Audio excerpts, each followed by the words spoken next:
Hello, lovely people. Microphone's on. Everything seems to be cooking. I'm going to switch my goggles out. I'm working on that guy right there. We're working in Nomad Sculpt on an iPad Pro. This is Kevin the Illegible from my webcomic, The Middle Age. I will not unplug my iPad as I was about to do. But I hope everyone's having a beautiful Wednesday. I normally stream exclusively to Twitch, but it's 1 week left in the Kickstarter. I figured we all got together here about 3 weeks ago and kicked off the campaign with style. Let me see if I got my chat there. Let's see if this is working. I think that should work. We're working in Procreate, in Nomad Sculpt on an iPad Pro. I'm going to do a few tweaks here, like turning off post-processing. That's a setting you have that can add fake shadows and stuff like that. I don't want to deal with that at the moment. It makes it pretty for a screen capture so I can share pictures and things like that, but it's not what you want to have when you're working. It kind of makes the refresh on the screen kind of jitter a little bit. But the Kickstarter is going great, despite Kickstarter itself messing with me. I posted an update to one of my previous Kickstarters saying, you know, this other Kickstarter's happening. I hadn't told them. It was for my very first Kickstarter for the Middle Age, and okay, let's go. We're putting in texture right now. I created these legs. I didn't create two legs. I created one and then flipped it. It's kind of jointed in pieces. So the knee pad is separate from the shin, which is separate from the thigh, and all that stuff. So I'm going to put a little bit of material on there, a little bit of texture. The idea is this is an undead knight. Turning off symmetry. This is an undead knight who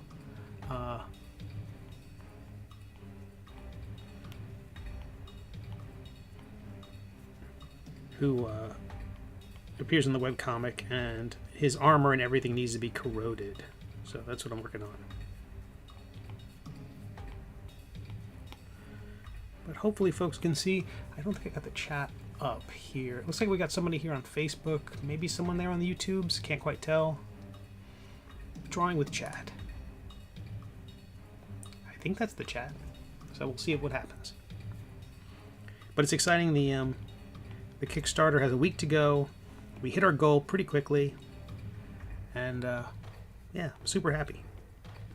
So I figured I would work a little bit here. Again, just the idea is to give this a little more texture, so I'm going to hide our platform. Just getting in the way. This is what he looks like compared to our main character, Quimp. He's a little bit bigger. He's definitely more intimidating. I have to weigh down the back of that platform, otherwise this guy's going to tip forward. It's all that weight. You know, it's kind of cantilevered.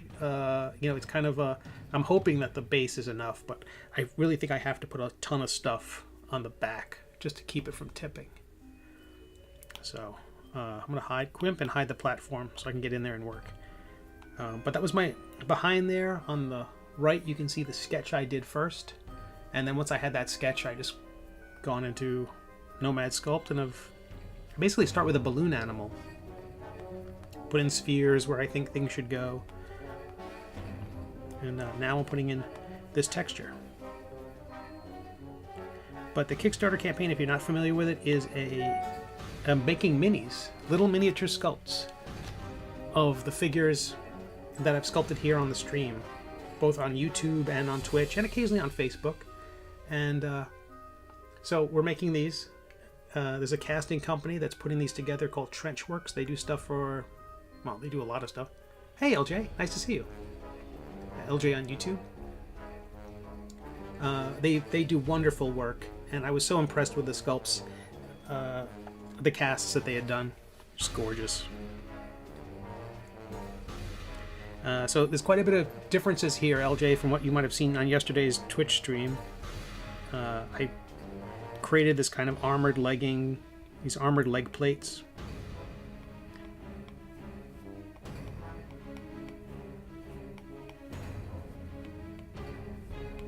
And now I'm just kind of messing with them so that they look like they've got wear and tear, and as if corrosion and decrepitude has torn them up. he doesn't quite have all these bits in the comic, because who has time to draw all that stuff? So, turning off symmetry. And this is just basically the clay tool. This will add clay to an object as you're working on it. So I'm going through here and just kind of gently putting this in. I'm going to actually tweak one of the settings of the brush. That fall off, a low table. A low table is what you want. Fantastic, LJ.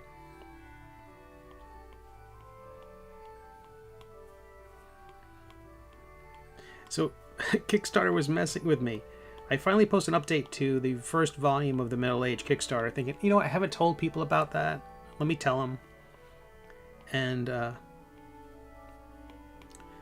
like within half an hour, my phone lit up with a bunch of notifications. And for some reason, Kickstarter was telling me about past notifications. So, like, stuff that happened last week. So, they weren't new people jumping on board. So I was kind of thrown off a little bit. I thought, oh my goodness, we got 3 new people. And then I went to Kickstarter and I saw we had 99 backers. I'm like, did we also lose 3 people? And fortunately, some of the alerts were from people with fairly distinct names. Because it only tells you the first name with a little alert that pops up on my phone. These boots are way better than where we left it last night. At the end of yesterday's stream, these were kind of a mess. I put on the Supergirl movie from I guess the early 80s. It's on HBO Max. I put that on. Had on the background. Quite an adorable little film. Goofy as heck.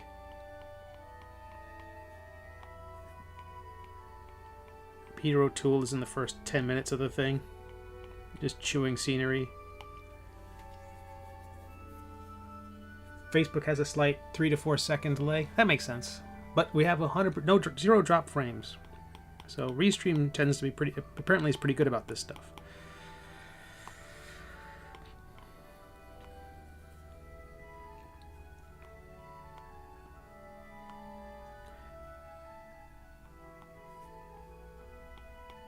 So I'm going to go in and hopefully I haven't put too much wear and tear. I think if I'm subtle, it won't show up in the Mini at all. So I don't mind putting a little extra effort in. I also want to make sure that there isn't like a mask still somewhere in there. That stair-stepping bothers me. Let's see if I can fix that. So I'm going to separate that object. Oop. Also, this program auto-saves from time to time, and I have to let it do its thing.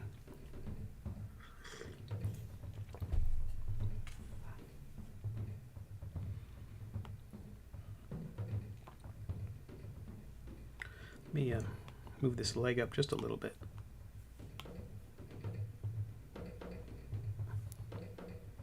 But it's very kind. I've been receiving so many requests from other cartoonists, and just really a lot of them, asking me to 3D model their character. And I feel very intimidated by that concept. Also, it just would take me forever. I'm still so slow.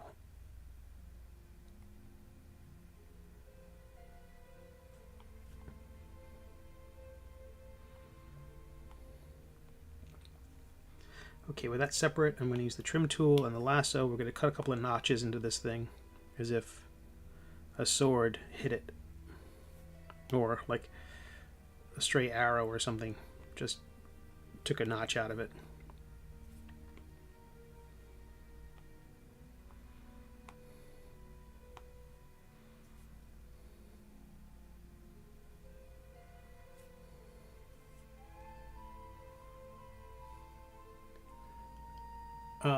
I see you say typo. Oh, right. Indeed, I do, LJ.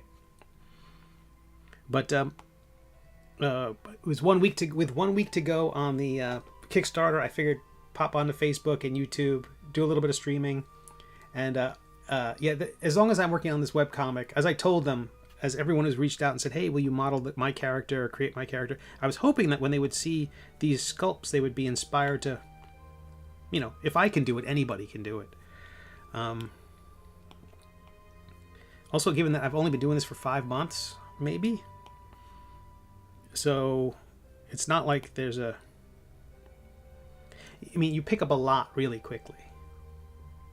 And I think cartoonists are just naturally good at this. So I can't assume, you know, I'm presuming there's nothing special about me. I think that's a pretty safe assumption. And I know. Self-deprecation. But we presume, with presumption is that anybody could learn this program. I mean, you can see all the tools in the upper right there. That's all you got. So you can do everything. Each one of the features has more stuff in it, and you can pick those things up along the way, but it's relatively easy.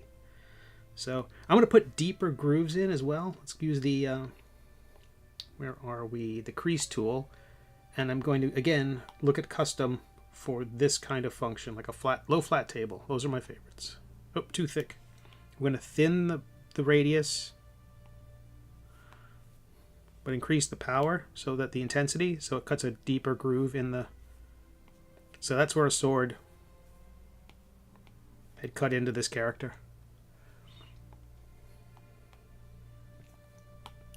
So I'm not sure if I'm seeing... Would you do me a favor, LJ? If you are on Facebook, would you include a note there? Because I'm not seeing any notes from Facebook, and I want to make sure I'm not missing stuff.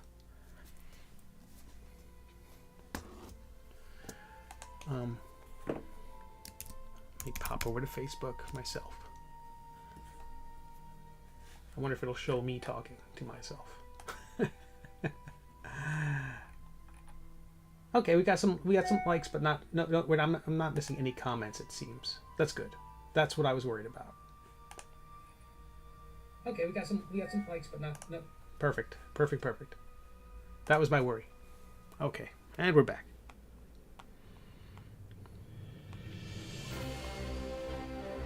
So we're going to separate that into its component pieces. So many component pieces, and I'm going to start cutting out notches in this thing as well.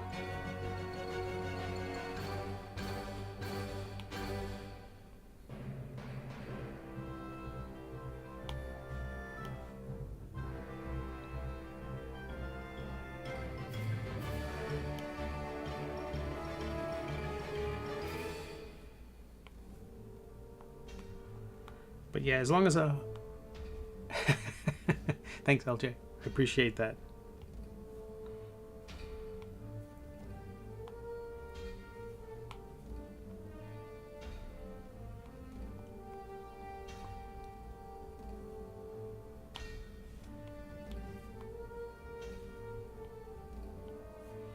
And the boots definitely get pieces taken out of them.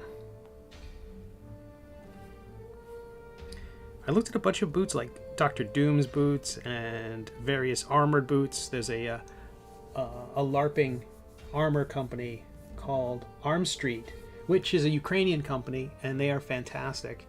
They do stuff that, you know, I will never purchase. It's just too expensive, and I mean, it's real armor. It's like metal. I mean, it's not, you know, it's not historically. I'm certain it's aluminum and things like that. But it seems like they're taking modern materials and making armor in a kind of following the patterns of the of like medieval armor and fantasy armor too. I'm sure they recognize how many people played World of Warcraft and want to appeal to that audience as well.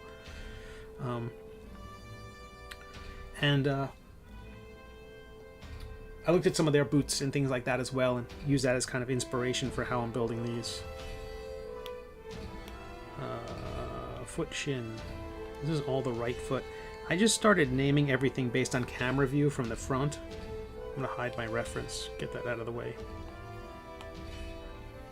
I'm going to label these things a bit better. Right knee. So the program again I'm using is Nomad Sculpt. It's a $15 app on iOS, Apple devices, and it is what is it? Free. There's a free demo on Android, but there's a one-time fee, and it's awesome. I was telling a friend of mine about it. I think he, one of the first cartoonists that I know of, is actually taking a dive into this program. I'm excited for that. I want to see what they do. Putting the Kickstarter back up there.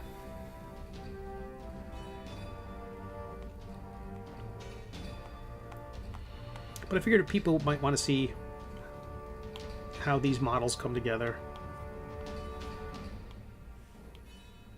So I had this Kevin, this is Kevin the Illegible, I had his gloves all torn up, as if they were kind of Sir Quimp's, the way his armor gets all mangled and destroyed. And I don't know, it didn't feel right. I think it eventually gets torn up in the comic, but when we first meet Kevin, the armor isn't that badly damaged, and so I'm kind of trying to make it like that version, that very first version of him that we see.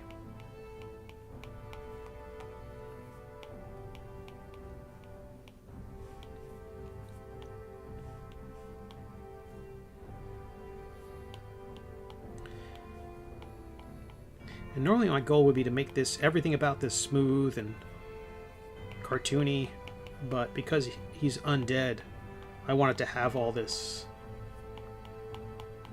rot and decay.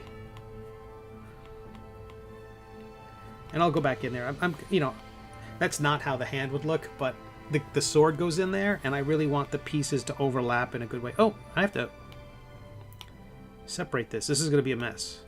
There we go. There's a lot of little debris in here. Those things, which get formed when you voxel merge a very complicated shape. When you kind of complicate... JRD! Nice to see you.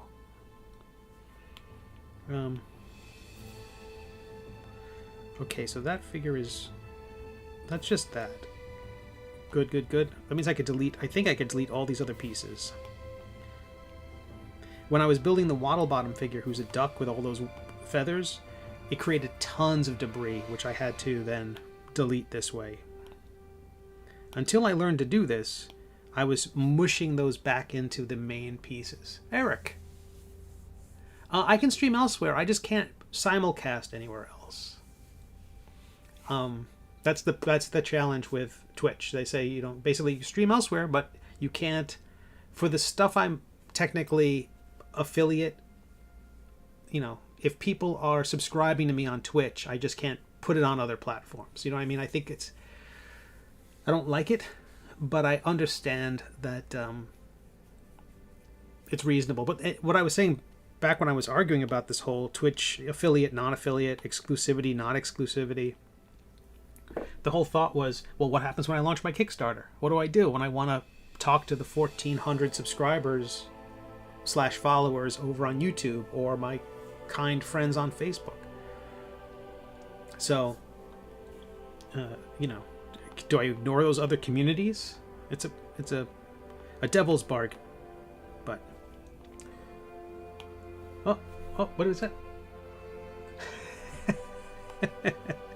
My phone is lighting up with Kickstarter updates from other projects, and also Kickstarter decided, I was mentioning before, Kickstarter decided to freak out and just sent me a bunch of updates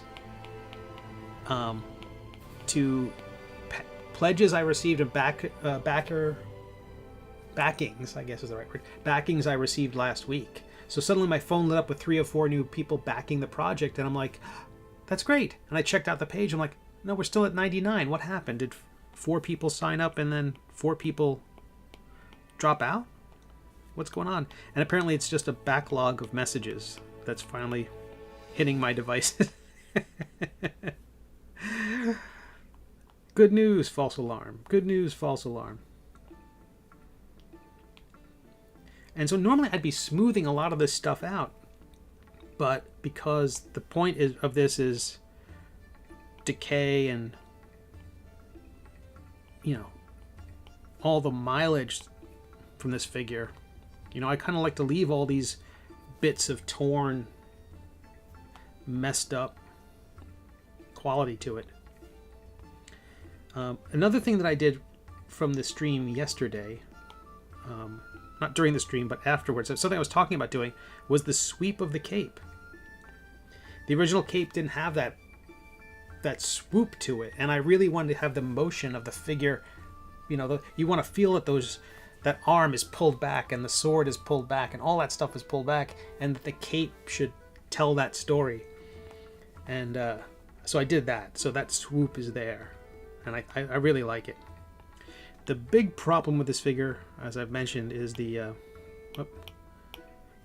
platform. Is the idea that this figure will tip forward. And with Wednesday nights free for the moment, you can stream earlier today. Yeah, that's part of it too, JRD. Yeah, hopefully they'll be back. Hopefully Wednesday will Pencil to Pencil Live will return. Time for the Twitch streamer cartoonist Steph Eric. So, it's silly. It's silly that they want this, but I mean, I guess I could multicast, but the whole idea is you build up an audience someplace. Especially given that Twitch, the consensus from all the people who stream on Twitch right now, is that Twitch is very difficult to build an audience on.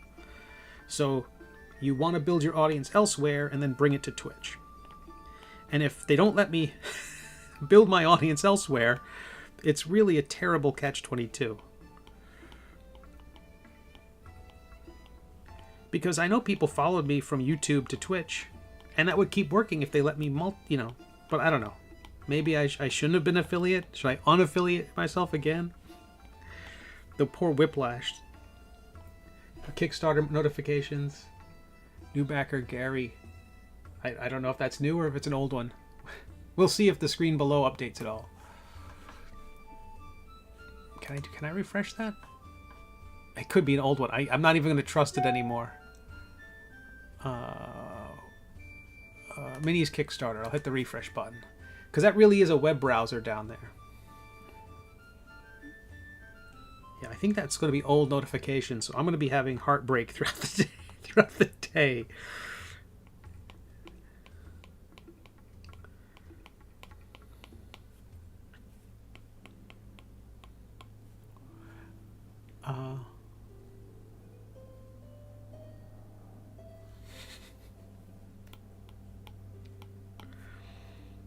And tomorrow is the last episode of the season of Star Trek Brave New World. I'm very excited about that.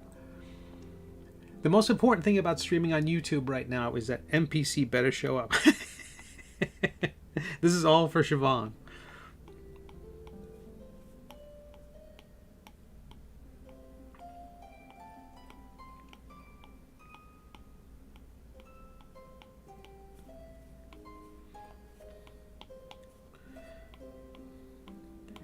But I'm at that point in the Kickstarter where everyone who's done a Kickstarter knows it's like, okay, it's the middle of the campaign. It makes me want to do 2-week campaigns.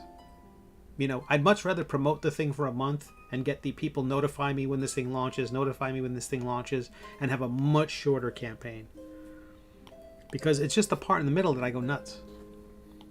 You know, I feel like I should be doing more. And even after 6 or 7 of these things, it's still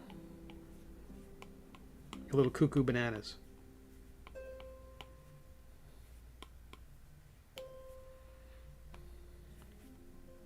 I'm gonna hide this cape.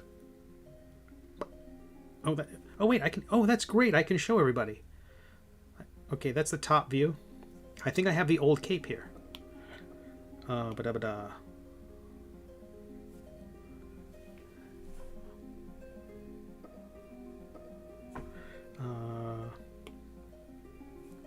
Okay, so let's use the gizmo tool. I'm going to call this swoop cape.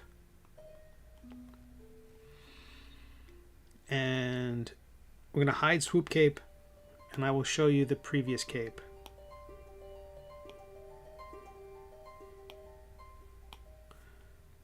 Right? It's fine.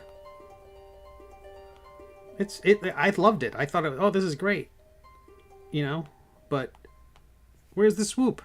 So, begone, bad cape. Hello, swoop cape. Yes. Oh, look at swoop cape.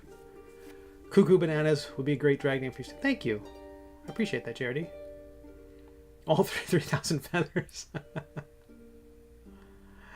Strange New Worlds episode hurt. They were great. They were great. Loved them, loved them. Falling forward. Have water bottom tackling Kevin. See, I basically just have to load up, the, you know, how I have those kind of ornate environments with some of the other figures. I just have to do that here so that in this back of the figure, there's just a ton of the by his foot. There's a huge weight there, like it's a rock, or the tree limb he's tripping over. There's something there that's gonna. It just changes the context of everything if it's a tree limb.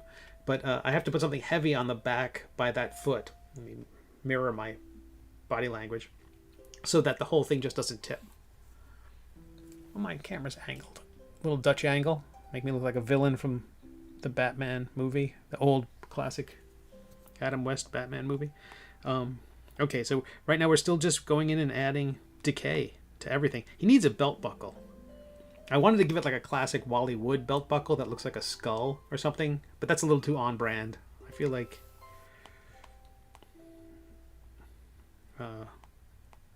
that would be a bit silly. The catchphrase would be "the devil's in the details."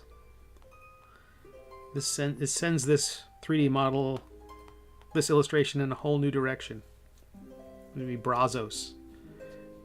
Of all the good shows on right now, my favorite might be Only Murders in the Building.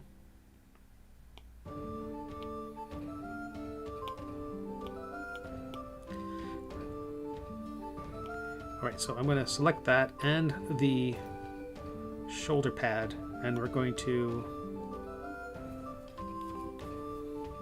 simple merge them. Or voxel. We'll voxel merge them. So increase the resolution, keep sharp edges,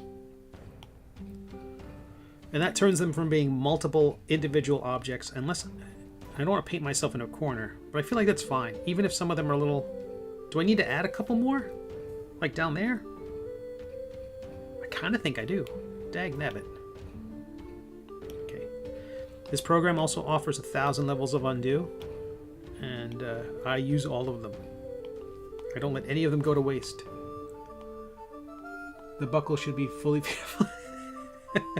a fully animated... If the buckle doesn't turn out right, I'm going to start this whole thing over. So I got a request from somebody today, another request from a cartoonist, saying, hey, would you 3D model my character? And I'm like, this is supposed to inspire you to 3D model your own character. I don't know your character. I mean, I kind of do. You know, so far it's only been, you know, it's people I know and projects I love. But I kind of feel like anybody can do this. Hello Kitty belt buckle. Ooh, I like that idea. Kevin's rotting, so he's lacking detail. Yeah.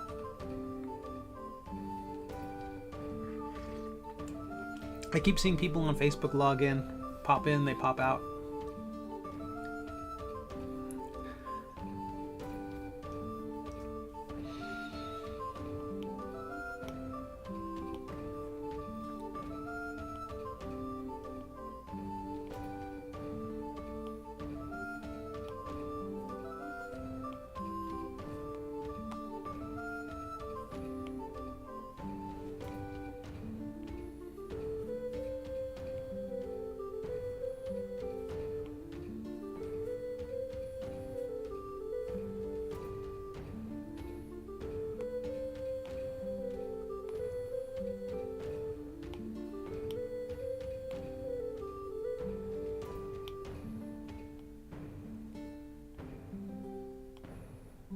So I did quite a bit of work on this figure yesterday. We made a lot of progress yesterday on the Twitch stream, getting these shoulder pads built. the grip of the hands on the sword, the angle of the sword. A lot of stuff was done. Working on the skull. But last night I was like, I was working on the latest episode 285 of The Middle Age, and I was basically done with the kind of detail focus. Let's just play around with this figure and watch a silly movie, and I chose the Supergirl movie from the 80s, early 80s. Helen Slater as Supergirl, Faye Dunaway as the villain. It's a very cute movie, really silly. I'm certain DC Comics purists would hate every dumb thing that was in the movie. A very young Matt Frewer as a thug.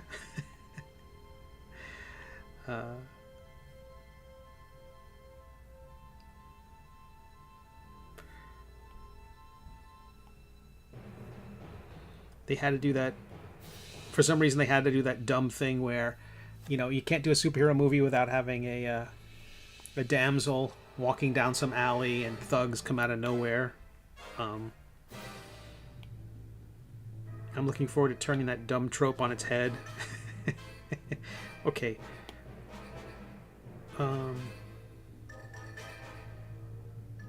Pauldron. Is this her pauldron? Nope. It's the other shoulder. Shoulder pad. Boom. Okay. We're gonna voxel merge these together. I feel like that's really ramp up the number. Hit the voxel merge. Keep sharp edges is key. Hey, and that's the information about me. That film is a camp classic. It is campy as heck.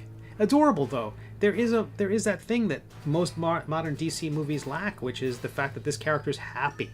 They're excited. They're flying, and they're like, "Oh wow, this is fun." Everyone in DC Comics is like, I think, fairly miserable the whole time. Like, in Marvel, you've got your tragic backstory, and then you become a hero. In DC, it's like you have a tragic backstory, you become a hero, and more tragic backstory. And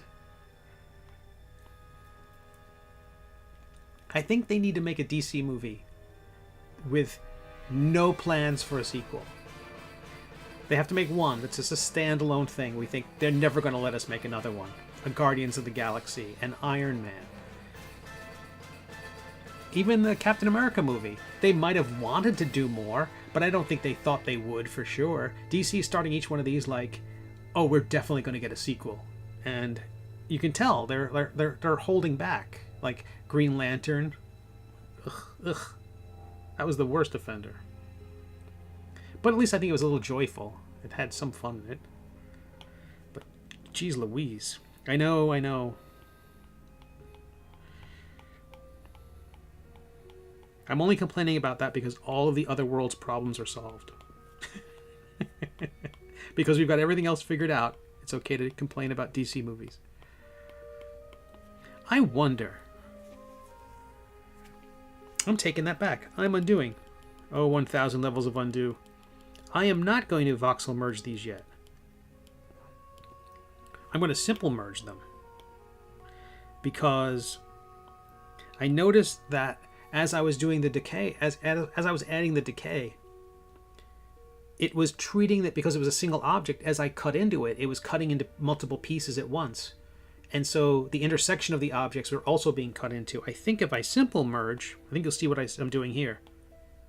As I draw on this, you can see the decay. You can see the material being added to both of them, but the ridge between them remains basically still two objects whose paths are crossing. They're not a single object, and suddenly adding this debris is going to mess it up. So I know that's not...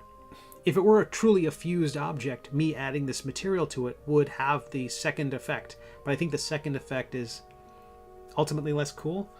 The realism is going to get in the way there, and I want this thing to be kind of...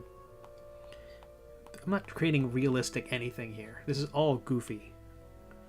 So... it's meant to be fun, and...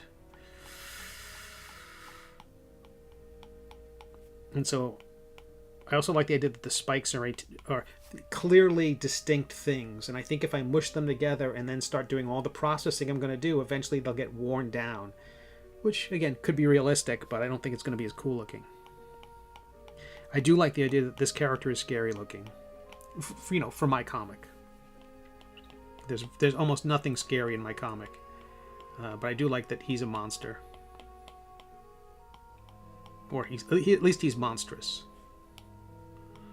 I hit the solo button. That means when I'm working on this, I'm only seeing the object that's selected.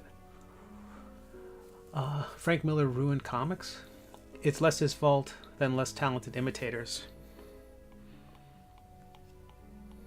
Yeah, I mean, people said that about, Neil Adams and, and the Green Lantern, Green Arrow stuff, where they were bringing in, social issues and politics and, drug abuse.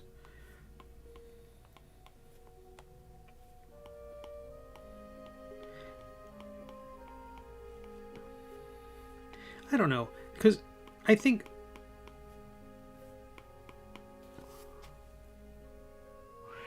one of the things that happened is that just the style of Frank Miller's writing became so dominant. The notion of... Tell you what, let me break these... Let me separate them again. I want to remesh that much higher. I feel like that's too low a resolution. Like, the debris I'm putting on there doesn't have... It feels rough. I want it to be a little stronger than that. I bet that'll be a lot better. But I don't mind leaving all the stuff I've put on there. Again, it's decay. The first-person narrative, and the same thing with Rorschach. Watchmen and Dark Knight became... I think the most prominent thing about it was the idea that these are diaries, that these heroes, you're looking inside their heads, and everything became first person after that. Everything became... Which is frankly easier to write. But there's less art when you're putting all the dialogue and everything's dialogue. If everything's dialogue, then there's less art, I think. You could, although David Mamet would disagree, but and I bet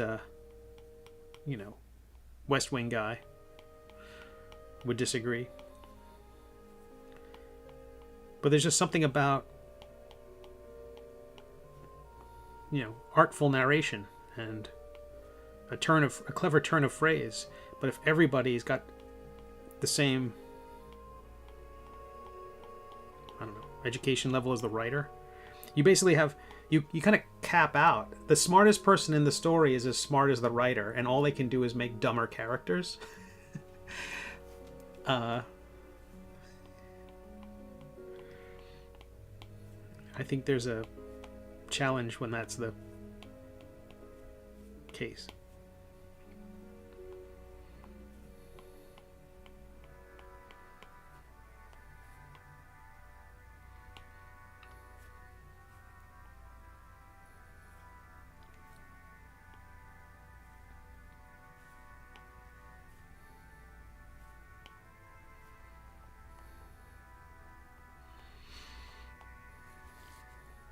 The scariest part of your comic, Steve, is trying to catch up after missing a few weeks.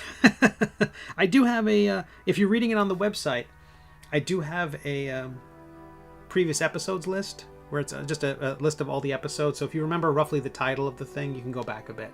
But I do see that because when I have Google Analytics running on my other monitor, which I do to torture myself, I see people hitting the latest episode, back, and then they read again. I could see the flow. They hit the laser.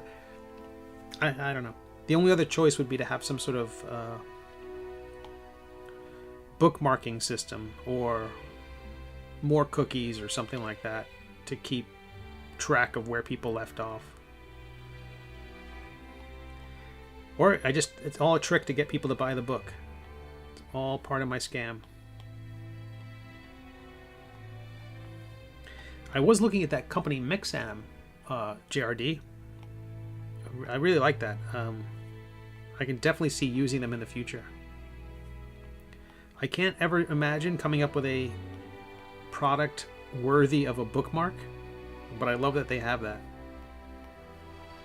It just raises the price so much. It like adds like $8 or $9 per copy, like crazy price. But I loved Frank Miller's comics back in the day, Eric and Jerdy. That there's a scene where it's Captain America. I think it was the Daredevil Nuke storyline, and you know, everything's being described as Daredevil hears it, and that is some serious. You know, he hears a voice that could command a god. And it's a picture of Captain America. He stands there, you know, his Daredevil, here's a voice that could command a god. And the next line is, and does. And it's a picture of Thor, silhouetted by lightning, bringing rain down to put out a fire. It's a striking line. It's a perfect little bit. I mean, he went, I think he had 9/11 PTSD, or was part of that whole undiagnosed 9/11 PTSD. I think there were people who were susceptible to that, and I think he was one of them. I'm 2/3 a sculptor and 1/8 a cartoonist, so take my diagnosis with all the salt there is, but I think he was one of the people who got messed up, seriously messed up that day.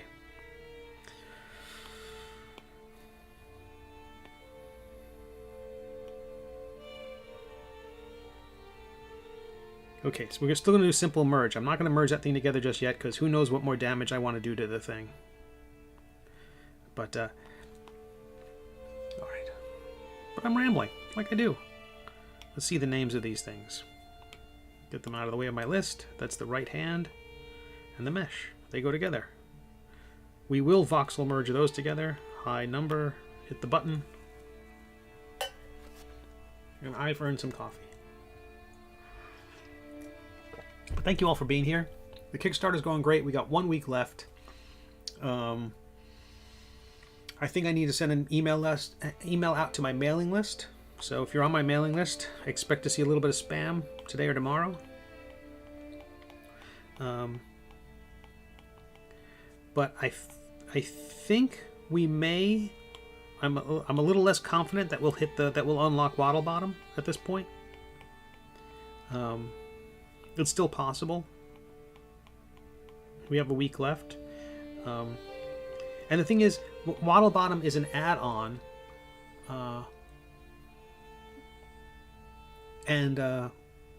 If there's no time in the campaign to add it on, there will be time to add it on during checkout. I'm going to use BackerKit for all the getting everyone shipping information and stuff like that. So there will be time to add it later on, even if people miss it. Like even if we hit that number and we go past that,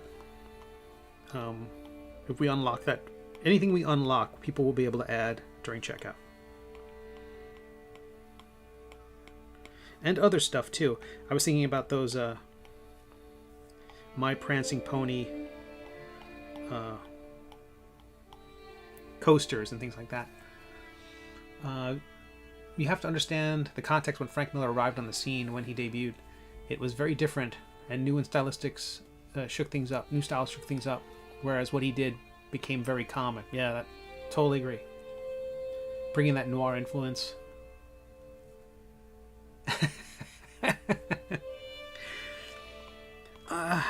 I think for some people though that it kind of feels like that because the flavor that he brought to comics is so overpowering. I think people who didn't like that flavor felt like, I don't know, like, I really like the original flavor. Can I get that back? So I can see that saying he ruined is very simplistic, but I think if you don't like if you don't like what he brought to comics, and because you're saying it got so popular, I totally see why people would use that shorthand. It's similar to going, that sucks, instead of saying I don't like it.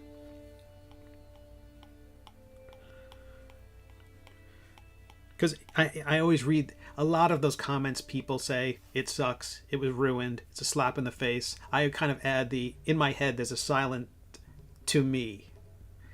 That sucks to me. That I hate, that's awful to me. Those things, I wish people would say that. I wish they would add that, like, I don't like it. Because there'd be no argument. I don't like that. And I always say that, like, I use an example. I like licorice, so my taste is suspect.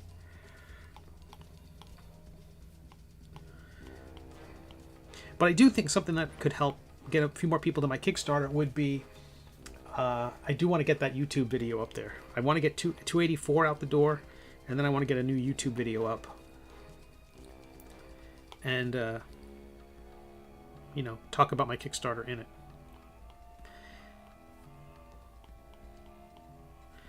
Right now I'm using the crease tool to add a few more notches and things. But that Kickstarter glitch really screwed with me. To see a bunch of new people come in and that have nothing. Like, that have no effect whatsoever. Like, oh no, you jerks. Not the people, but the system.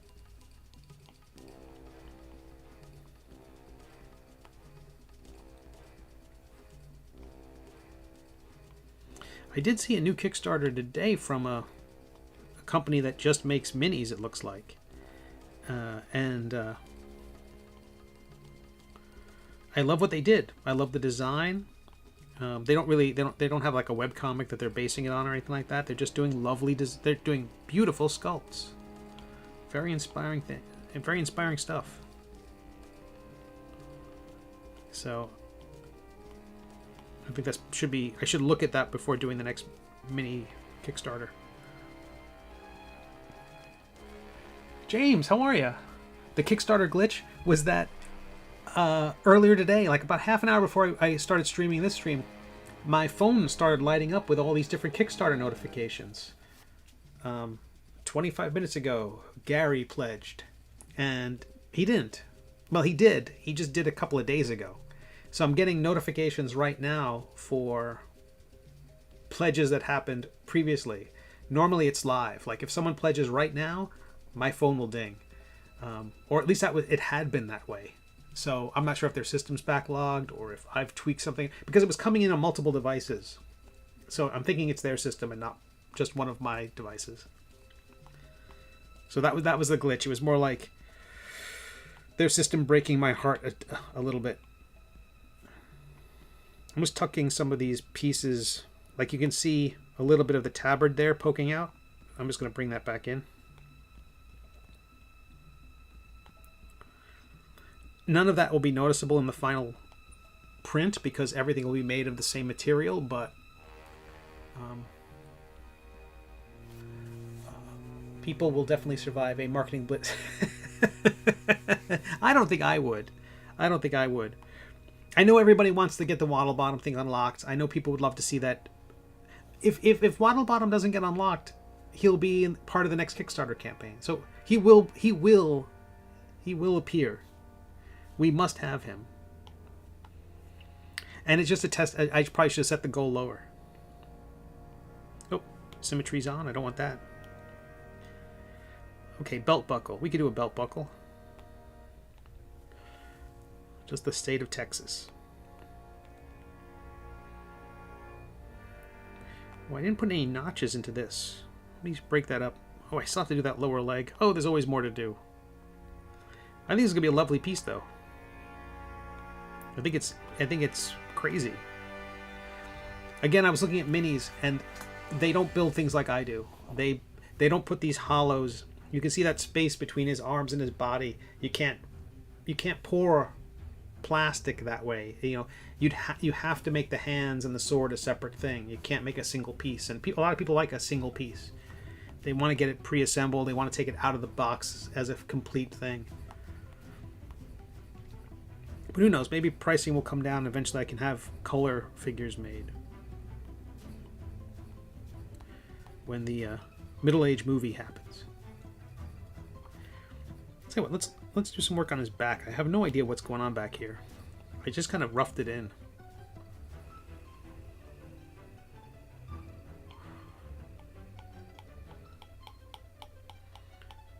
Add some scarring and debris.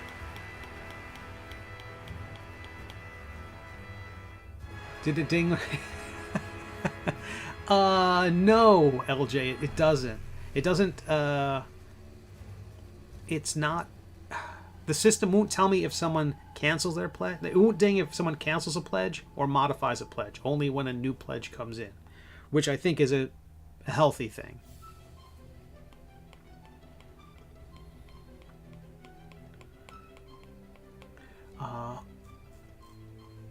When does the Kickstarter end? In 1 week. We have 7 days to go. It will end, I think it ends Wednesday night at 10 o'clock. So 1 week and 3.5 hours. So I'm optimistic about hitting the 6K. I'm optimistic.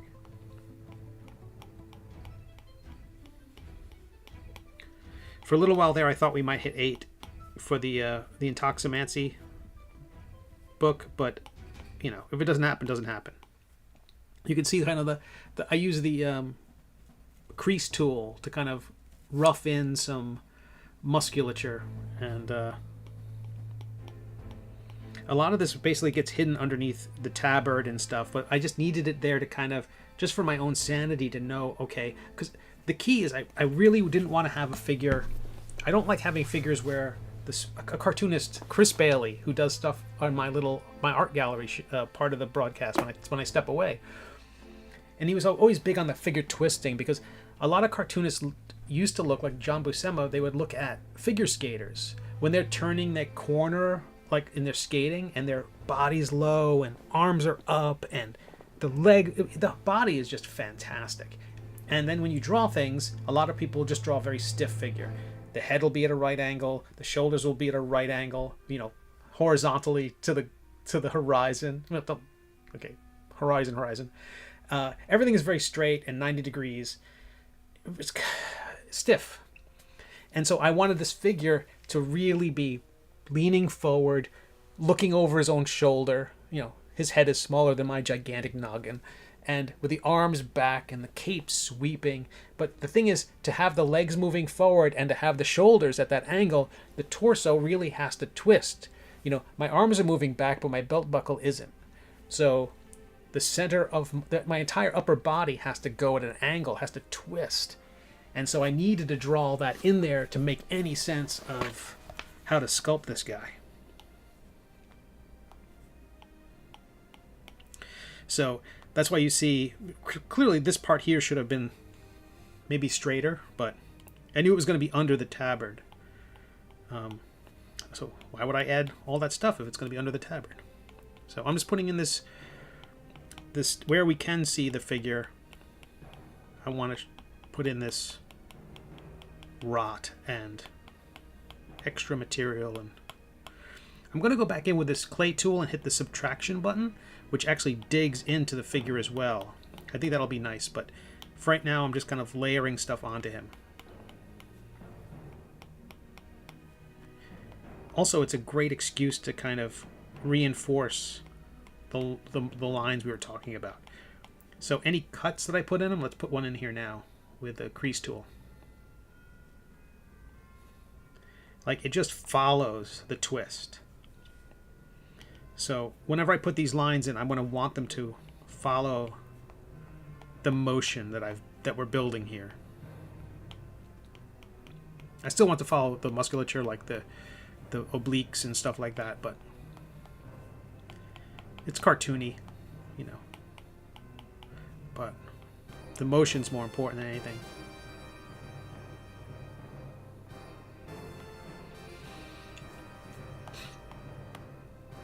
How we doing?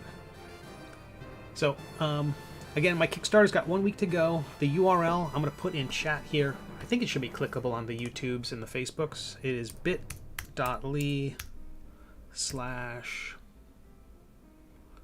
what is it? It's /TMA Minis. I think that's on the screen, isn't it? Yeah, right. I'm a goofball.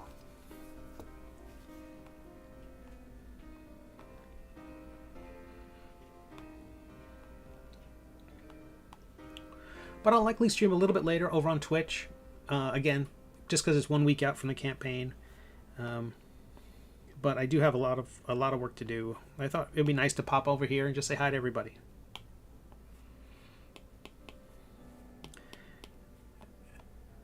And look for max powers.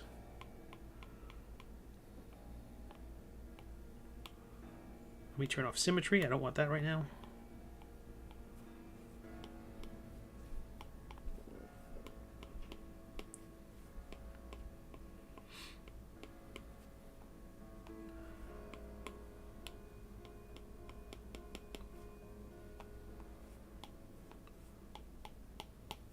I figure just adding this clay will add enough weird debris and junk to it to make it look rotted and pitted. And I can go back in later on and just put the occasional ding and crease in places. And again, I have to make them very large so that when they're finally a mini, when they're finally this size, that they're even visible. Although, thanks to the company that's casting these, I'm fairly confident that a lot of this stuff will be visible. This texture, not so much. I mean, this is going to be... should just look rough when you see it, just so he doesn't look smooth and sculpted and like... I don't want him to look geometric at all. I want him to look like he's just like falling apart.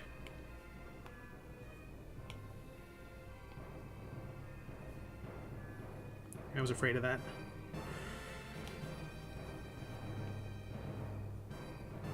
So I see a lot of my friends are really excited about the trailer for Jay and Silent Bob.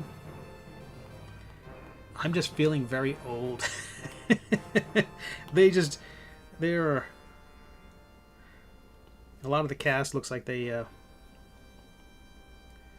had a rough couple of years.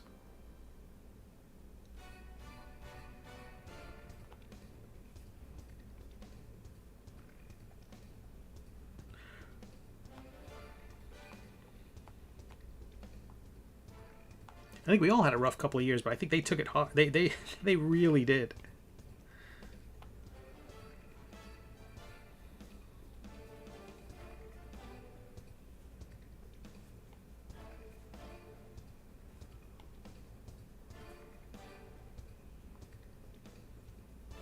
That crease isn't coming out. I'm gonna have to. I was trying to cut into it. I'm just gonna put a crease in manually.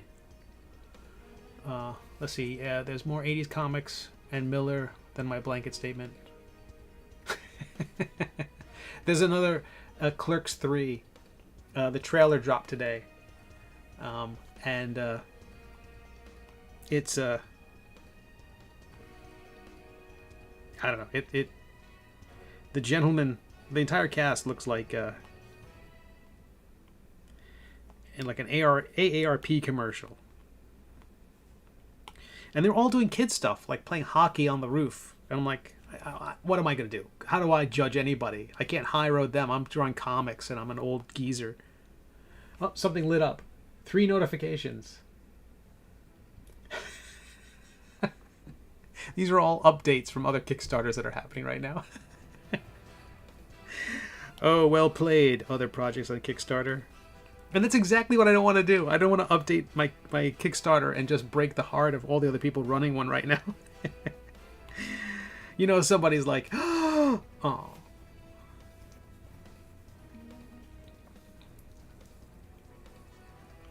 JRD says, I saw the trailer and moved on. Big odd-shaped pinholes, too. I know because my rice pot liners pit that way. Oh, yeah, for sure. James says, oh, I got to see the trailer. He is giving people what they expect. I did not see, apart from an odd cameo, there were some of the usual suspects, of course, but there was an odd cameo or two in there, which we won't spoil for anybody. Autosave, which means I get to drink coffee. Look at you, 8 people on YouTube. See, I never should have left YouTube. That's what I was telling everybody. No, always stay on YouTube. YouTube's the best. Be sure to follow, subscribe, hit the bell, ring the notification, light the fires, alert Gondor.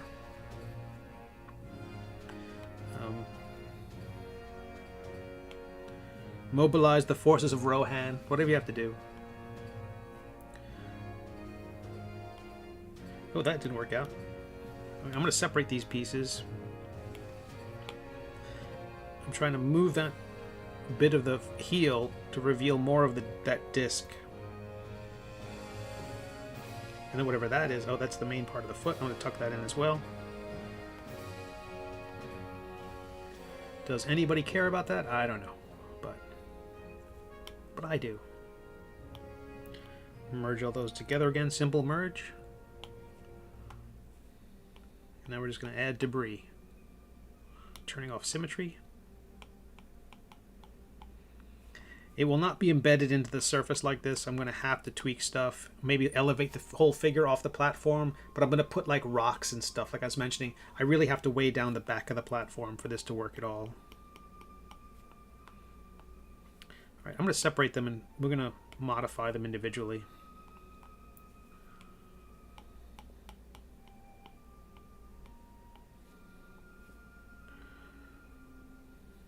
Increase the power of that just so it hopefully gets a little more pronounced in this.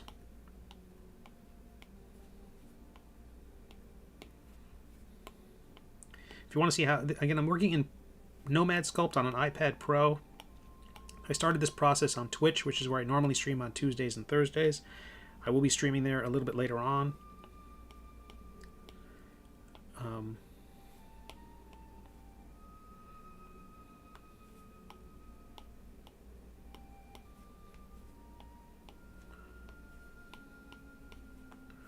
But I don't know. This is the second boot I ever made, and I'm pretty happy with how it turned out.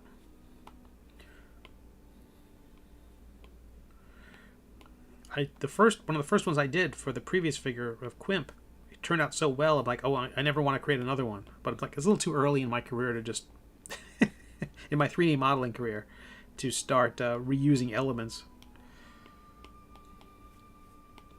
And that's like cartooning. If you don't want to do if you don't want to draw hands or feet, you shouldn't be a cartoonist.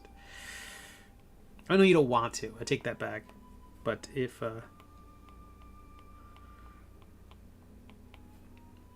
but you can't shy away from it. It's like I want to be a cartoonist, but I don't want to draw faces or hands. Like all this. That's like half the storytelling tools right there.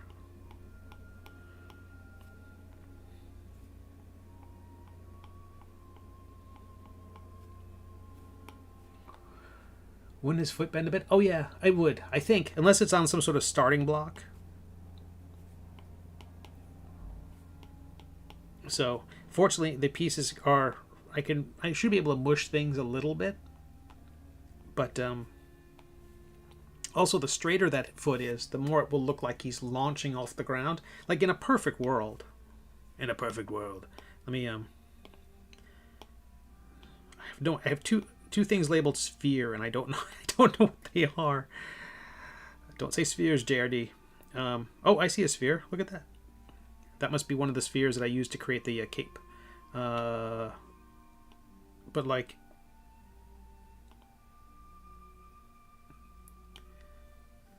Let me deselect something.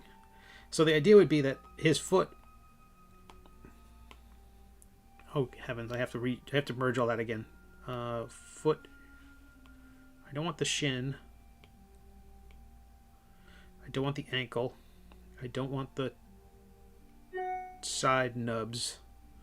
That's a technical term.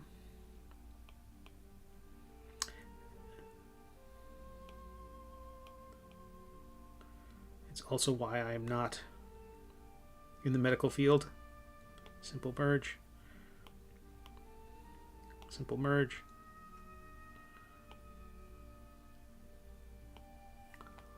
What if I want to draw kind of talking rocks? You can, Eric.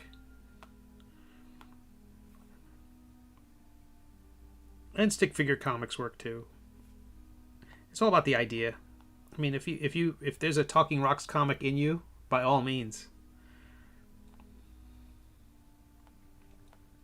But like, ideally, the foot would even look like it just launched him into the air, like he's about to come down on something,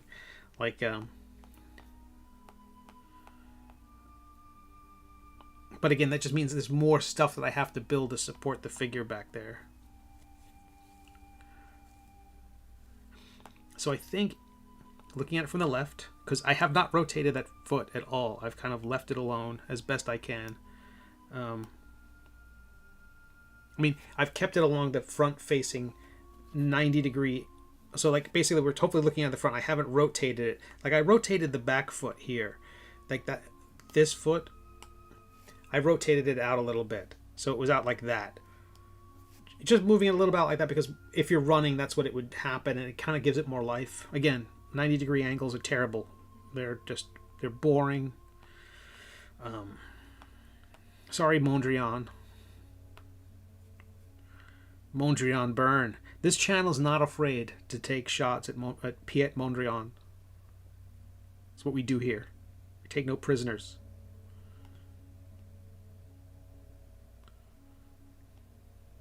Frank Miller. Mondrian. It's go time. So that's the part of the foot that I basically extruded the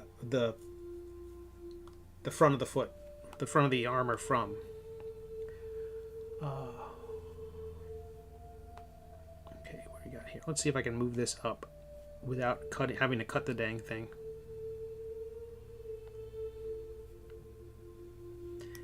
Gigantic brush. Just that bit. That worked way better than it should have. I'm rotating this looking for the flaws. Huh.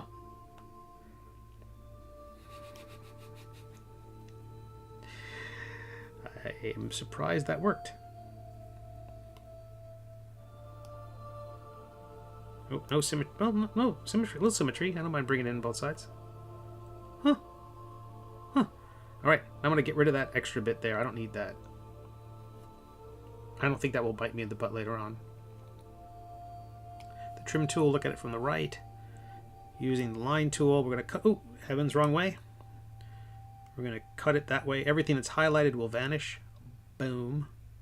Let me try that again without the symmetry tool on. There's always... There can often be unintended consequences if you have the symmetry tool on. Great. That foot is bent. Not super bent, but more bent than it was. Oh, unintended consequences. I cut more than I wanted.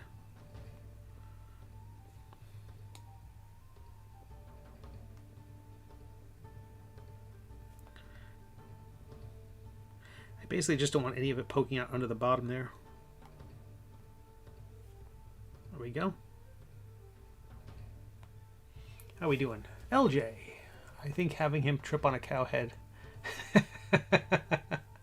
We're coming next for you, Line Decker. No, we are not. We are not. Line Decker is amazing. Line Decker is my hero. Is this where we have our? Is this the subject of our first fight, Charity? Will it come to blows? There's a cartoonist named Craig Rousseau. He inks his figures and colors his figures with what is almost like a Line Decker energy. Those kind of horizontal, bold strokes that kind of just reinforce the motion and the power of the whole thing. Oh, another Kickstarter notification.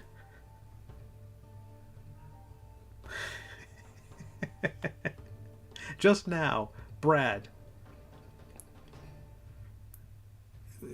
Okay, I'm gonna hit the refresh button on the thing. I don't think this is really happening. Minis Kickstarter refresh.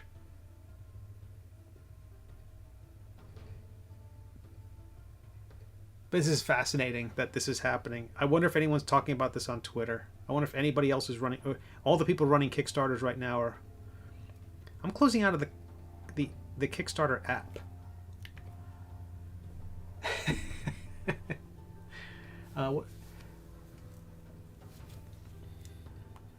Okay, I get more coffee now.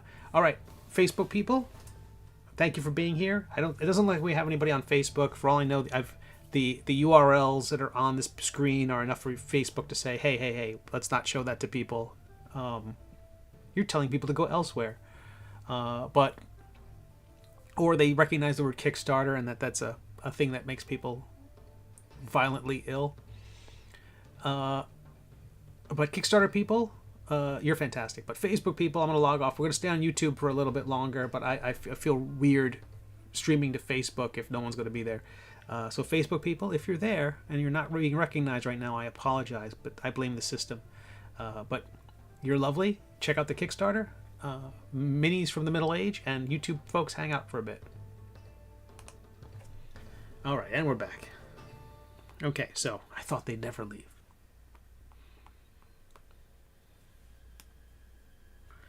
So, yeah, it feels weird. I saw the number below of people who were on Facebook, and it was 0, and I'm like, what am I missing about this cow stuff? Am I going to be upset? It depends how far behind you may be on the Middle Age. You have volume 2, right, Charity? When I was being vague early on about the relationship between Kevin the Illegible and our hero Sir Quimp. The idea was that here's this knight. This knight's coming out of here. He's just swinging this sword, and you don't quite understand what the knight is saying. And the idea was that it was the sword that was talking, not the knight, or maybe the sword was talking through the knight. He makes reference to having poor elocution because he's got no tongue or lips. But at some point, Quimp or Maledicta decapitates him. And when we see him next, he has a cow head because it was just like, basically it's the sword is the enemy here. The skeleton is just a host for the sword. So the symbiotic relationship that Quimp and Maledicta have can turn into a parasitic one, possibly. Or it was hinting at how, if things went really badly for Quimp, this is how it could turn out for him. I wanted that early on in the story because that was a big deal, that there are multiple swords in this world, and this guy is a worst case scenario for our hero.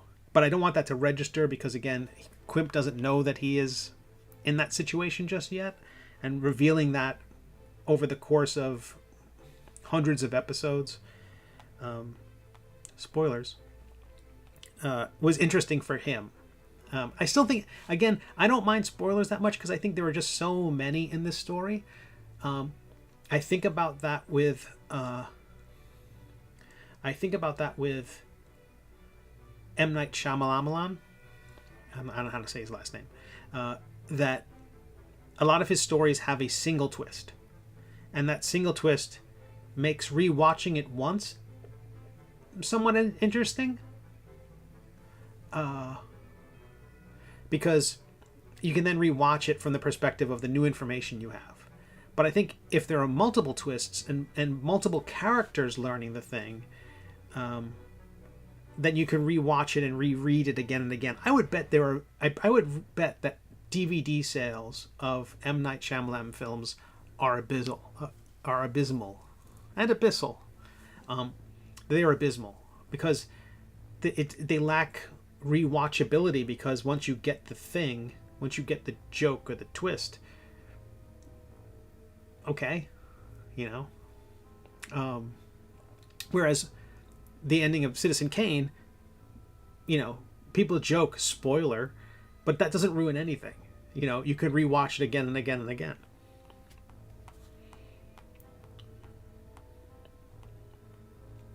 Anywho,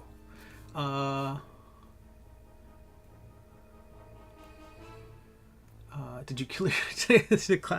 Did I clear the cow head? So, for folks who may not know, people living under a rock, GRD is the creator of Shakes the Cow.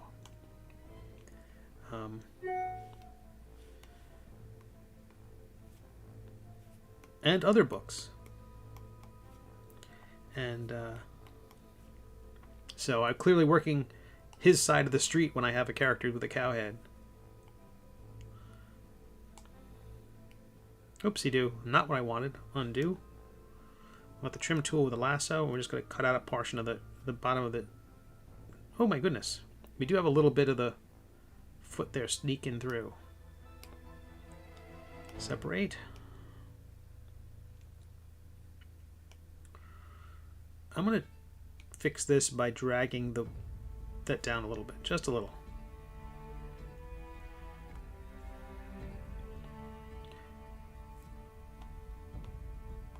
Yeah, I hate how that debris is, what that debris is doing to the bottom of the foot there.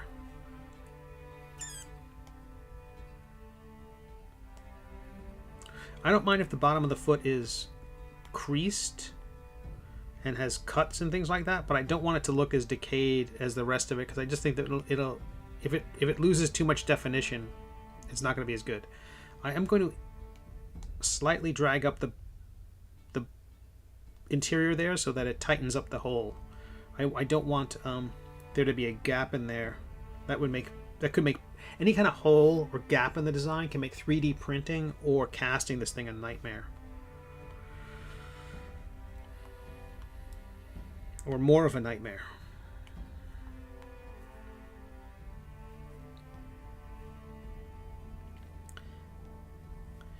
Yeah, I feel like it's tough in terms of animals to come up with an animal that other people haven't used. I hadn't read Binwin's Minions, which is a Scott Kurtz project, and I think they have a duck character in there.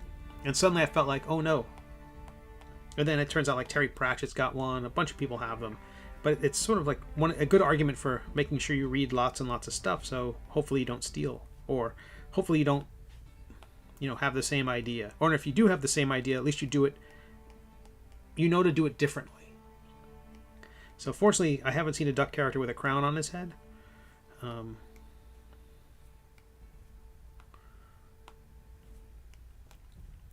I did stop reading Terry Pratchett when I got the feeling that he and I were definitely working on the same side of the street. Like, I started reading The Color of Magic, and I'm like, oh no, no. I can't read this now. It will mess me up.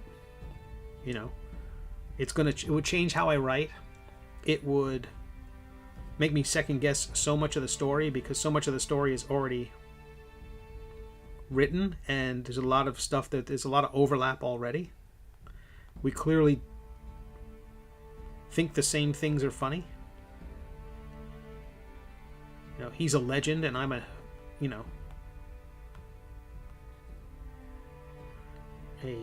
part-time sculptor. I'm not being self-deprecating as much as recognizing the presence of a god. So what's interesting is that the move tool will only affect if you've got a bunch of objects that are simple grouped, not voxel merged, simple grouped. The move tool will seems to move only individual elements.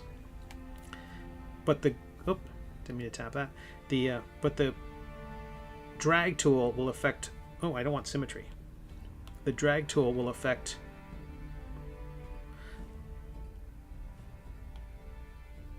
Okay, just making sure that it wasn't grabbing too much that I didn't want. Again, just trying to show more of that disc.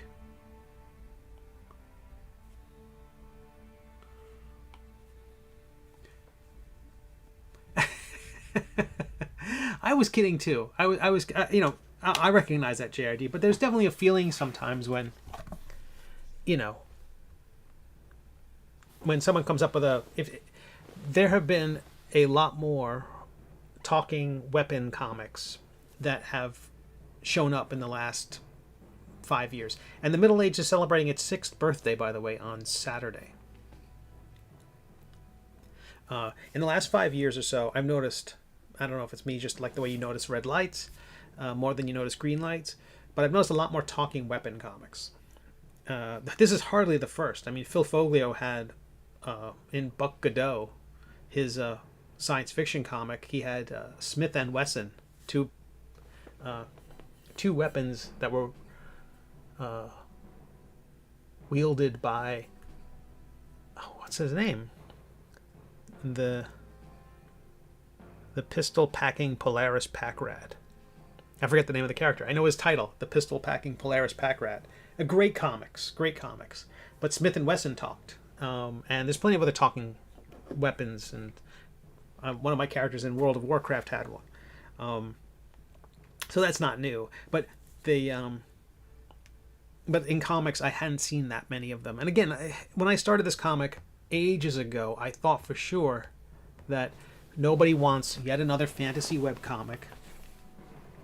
But I weirdly had this idea, because I was doing it for newspaper audiences, that newspaper audiences don't have a lot of fantasy webcomics. That newspaper audiences, they had Prince Valiant, Hagar, not fantasy, but at least medieval. That they didn't really have that. There's one called... There's one... Gosh, I'm drawing a blank on it right now. Bill. And it recently got picked up by one of the syndicates. And it's like a Viking... It's a Viking nerd character. I think he works retail or something like that. But it's kind of... I could imagine that guy might look at what I'm doing and go, oh no, that I'm somehow muscling in on his territory. And Matthew Wills, who does the Swords comic, I think it'd be easy for someone to say, aha, you guys are... one of you guys ripped off the other one. Something silly like that. And I like his comic. I think all of us grew up steeped in Dungeons and Dragons and Beastmaster and Buffy, and there's so much right now that people will be... All our recipe books are filled with the same ingredients. So that there's similarities is... It's not just... It's inevitable. It's not even a coincidence, because this is going to... It will happen. It's not like it might happen. It's impossible for it not to happen.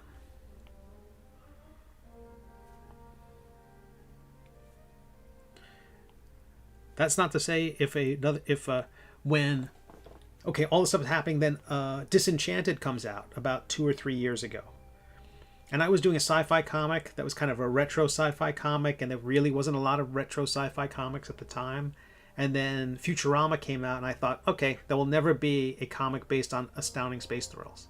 My sci-fi cheesy webcomic. A spiky red-haired character.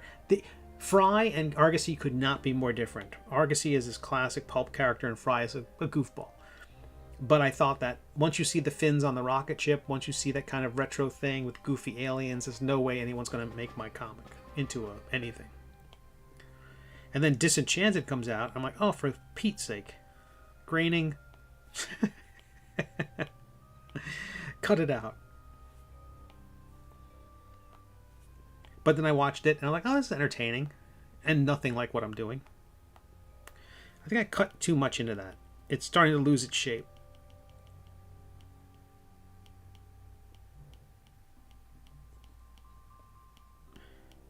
Again, I'm using Nomad Sculpt with 1,000 levels of undo.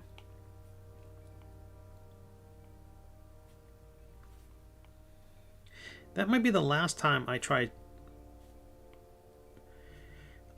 multi-streaming to Facebook. It was very disappointing to see the muted reaction.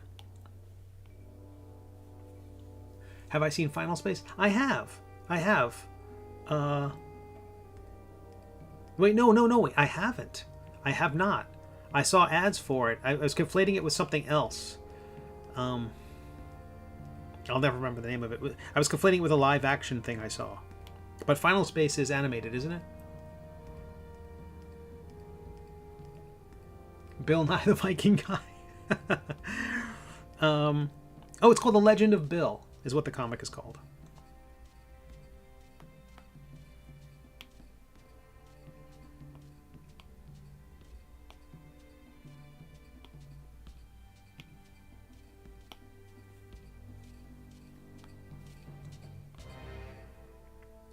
and it's super charming. But you know, I don't know if I would begrudge that guy if David Reddick. I don't know if that guy would be like pissed that I'm working on his side of the street.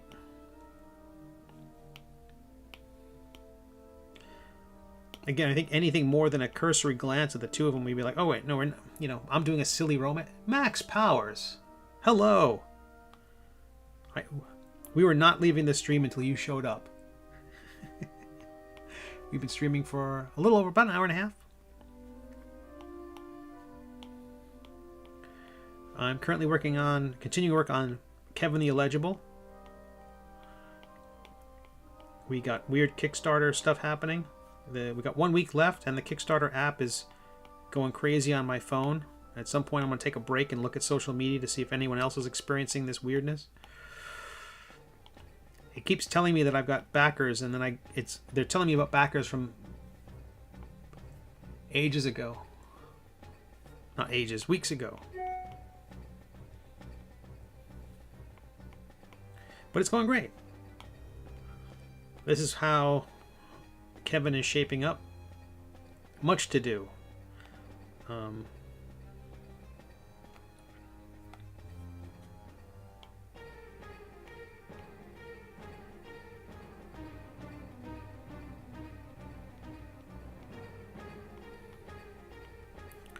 A bunch of cartoonists were asking me to 3D model their characters, and I'm like, I just can't do it. I can't do it. It takes too long. Alright, let me save this. I haven't saved him in a little while. This thing has an autosave feature, but it's pretty weak. Had to save some orphans. It was a whole... I appreciate that.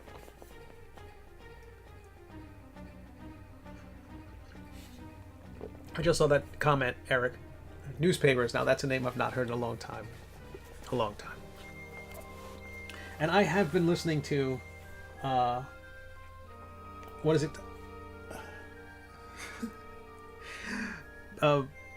Bad lip reading, Bushes of Love, and Seagulls. Just their terrible Star Wars lip syncing music videos. Ridiculous.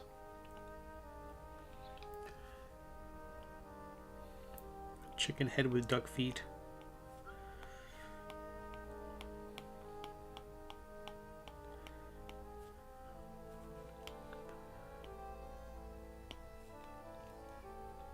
Yeah, oof. Look at that.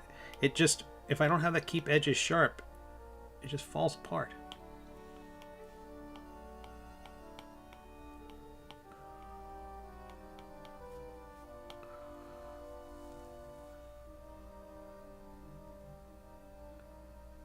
Did I see My Stick from Bat? No, I have not seen that yet, I don't think.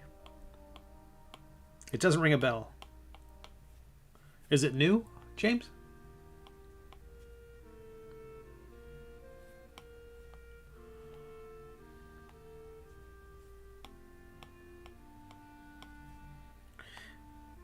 He did, and this character didn't quite have a butt. It's all underneath the loincloths and stuff, so I'm just kind of I haven't wanted to merge those two thigh sections together, but I think in the end those will be mushed together into a single shape. And normally I would think, why even model the back of the character, or the parts you don't see? But then when the people who put the casting together, they take the whole thing apart and then reassemble it. And that's crazy. So you do get to see some of these things sometimes. So, like Sir Quimp, I don't know if you'll be able to see in this animation. Sir Quimp will have a small scroll tucked into the back of his belt. I didn't think anybody would ever see it. But the cape is a separate piece when you're assembling these minis, and it's clear as day. So there's a ton of stuff you'll see that I really thought no one would ever see. Not a ton. There's some things you'll see that I didn't expect anyone to see. But I'm really amazed at the amount of detail they were able to keep. The teeth, all the little scars on the skull, the hollows, The little mushrooms have the. I don't think the swirls. I haven't looked at them under a microscope, but there's just so much detail in these things. The casting company did a marvelous job. So there's that scroll that's in the back. As he comes around again, you'll see tucked back there a little scroll. And there's lacing on the sides of his shirt that, again, it's behind the cape right there. I didn't think anybody would ever see it. So let me get the alpha off, iPad back. Thanks, Max. I appreciate it. Siobhan, I appreciate it. Yeah, it's surprising, especially given that it's a space I'm totally unfamiliar with. I don't know gaming. I mean, I play games. I'm a gamer, but okay, this is just a mess down here. I don't know where this stuff is. We're just going to draw some junk on this, and if anybody sees it, we can blame the casting company.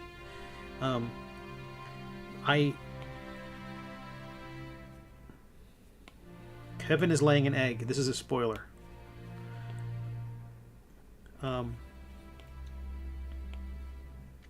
Yeah, given that it's a space I've never been in before, to get even close to 100 backers is astounding. And now, the next time I do another Kickstarter for the Middle Age, another collection of my webcomic, now I've got the minis as an add-on. So people who didn't want to support, or weren't aware of the campaign, weren't able to support the campaign at this point, those minis will be around forever. So my next Kickstarter will have the minis as part of it. And then when I do more minis, people will be able to, I don't know, if they want to buy another set they can, or if they missed the first campaign. And there'll be a tier that has all 8 minis or whatever they are. Because with, assuming we get Waddle Bottom unlocked, that will be 5. Kevin here will be 6. And then we've got Phosphide next. Good thing you... Exactly, Max. Totally. Good thing you downloaded Nomad Sculpt that one time. Absolutely. I don't know. YouTube algorithm showed me Nomad Sculpt. It looked a little bit like another program I had downloaded once. I downloaded Sculptress, which was essentially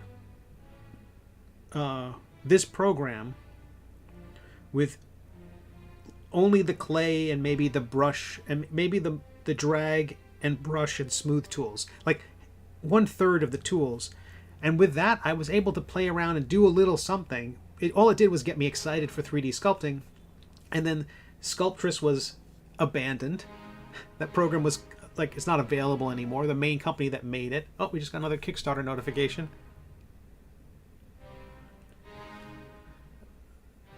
I have no idea if this is... I should know that name, but I have no idea if this is an old... Well... What a weird thing. Half the stream, half of me streaming has been me just doing this. Okay. It's not the end of the world. Don't stress. But yeah, totally. I love this program so much. Everybody should be using it. The idea that anyone's asking me to sculpt their stuff is like missing the point of this channel.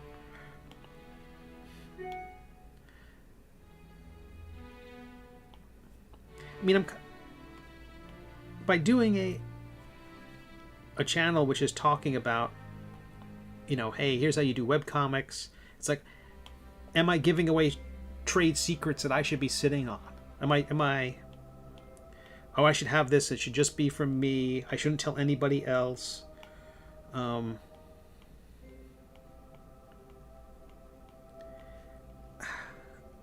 Or worse, you should charge for that.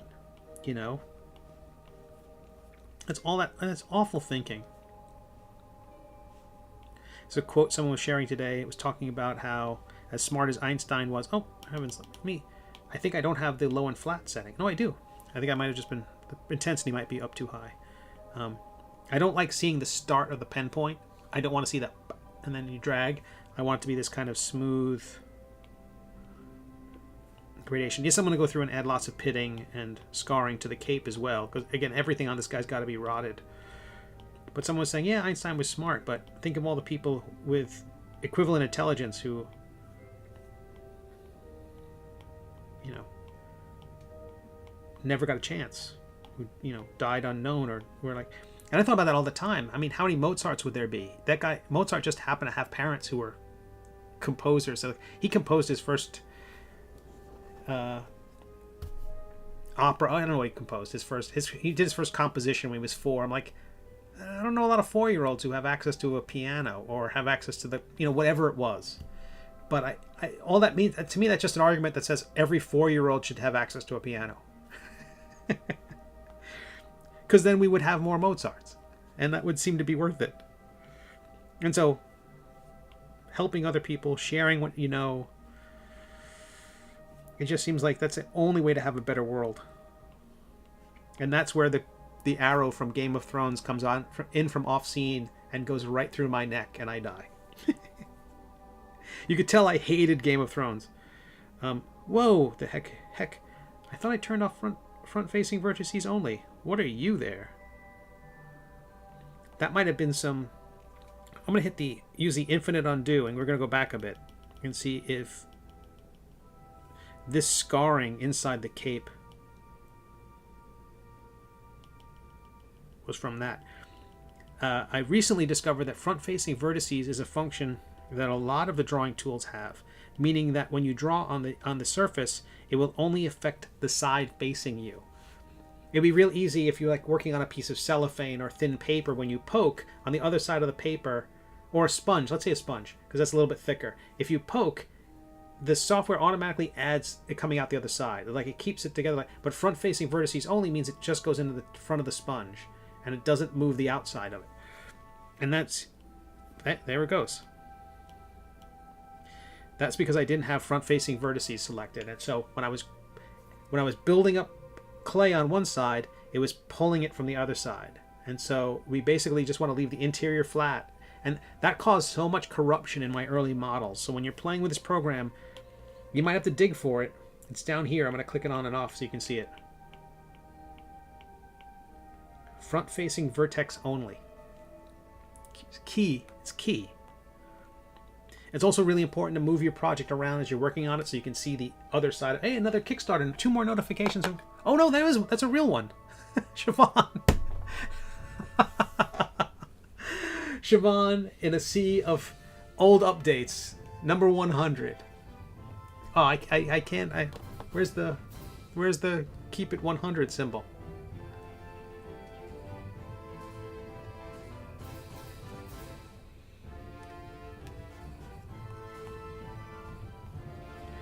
What, James? Are you talking about the front-facing vertices? Yeah, it's huge. It's huge. So much of my early models, and there's another update from Kickstarter. Siobhan has commented. Okay, so those are real. Yay, 100 backers.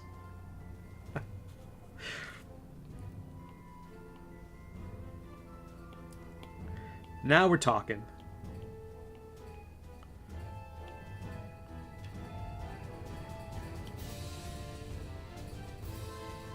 That's lovely.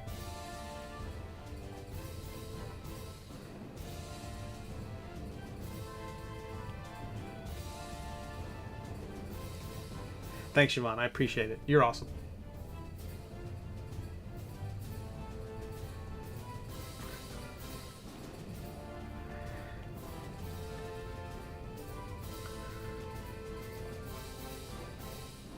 You're all awesome.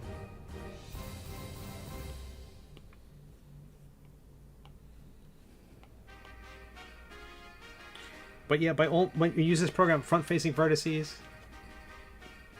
Thanks, Siobhan. You're awesome. Front-facing vertices is key. A lot of my early models, you saw that was part of the problem. You know, I would model the cape, or I would model something, and I would go inside, and suddenly it's falling apart. And what happens is, as it's stretching the pieces, it's creating a thin wall. And those thin walls, if anyone tries to print them, they'll just crumble. There's just not enough material there. And so I was doing things like extruding and trying to merge them together and extruding them to I was putting in tons of patching. The inside of Kevin's skull here, I had to do all this patching, all this adding additional clay and mushing it into it and trying to merge the pieces together to fix the holes that I didn't know that button hidden in the depths of the program had. If it were up to me, over here this sub button, which has the effect of either being adding or subtracting material, I would have it right on that level. So you either are working through all the way through the object, or just on the front facing the side you're looking at, or you're looking all the way through. So, but Max, you're the best. I appreciate that. Yeah, exactly, James. That's a totally. I'm with you entirely. So we got our boots. I have to scar up the bottom of that boot for sure. I got to put in an environmental pieces here to keep the thing from tipping forward. I now recognize that the cape is going to be a separate piece because that's how it was with Sir Quimp. I imagine that the casting people will do the same thing.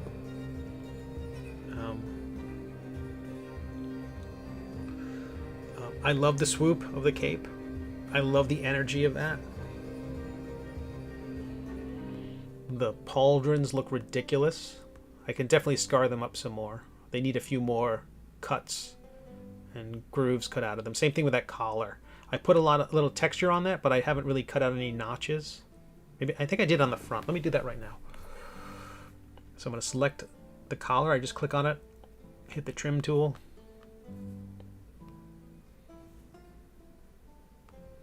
Hopefully that cut right through, did it? Usually I try to watch my angle. I wasn't doing that there. The trim tool will cut right through an object. It's a laser like Real Genius. They create that solid laser, like lasing a stick of dynamite, and it goes through the shield and the thing behind it and the wall and the tree and the, when you're using the trim tool, it is a laser that goes straight, cutting through everything that's selected.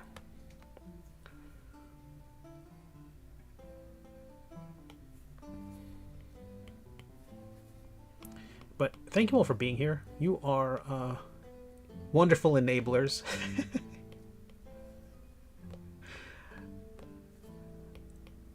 You're keeping me off the streets. I'm kind of sad for Quimp because I don't think his sword was created as cleanly or as neatly as Kevin. So Maledicta got the short end of the stick. Because I just didn't know how to do it. I just didn't know how to use this program.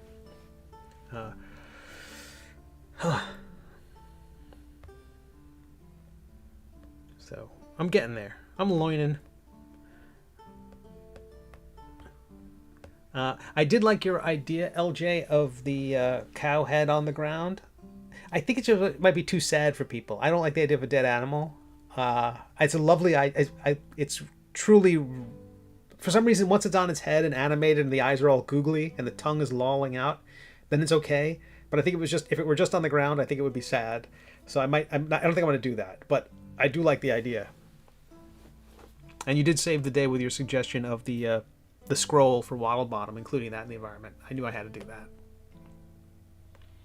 I don't know if I'm going to make the feet any larger. It's hard to tell. Do I have perspective on? Okay, so let's put on perspective. Perspective is fun because, suddenly things look crazier. Everything's more alive. I think his hip looks weird here. That's not just the perspective talking. He looks very hippie. I think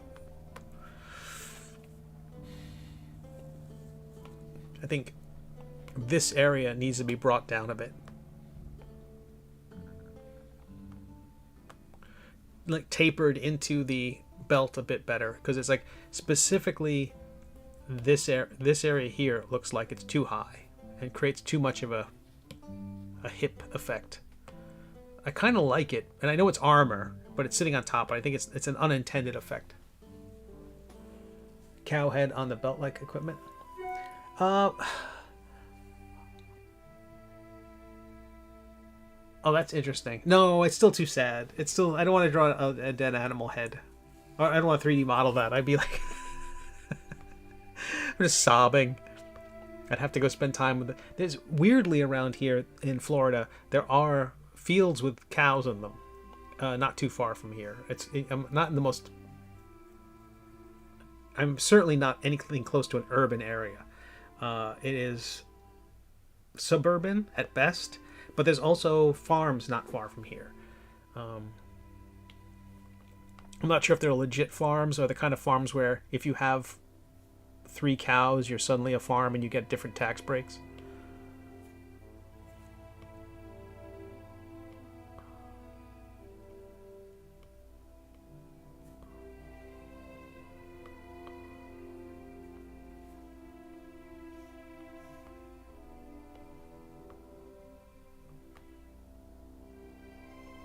That's better.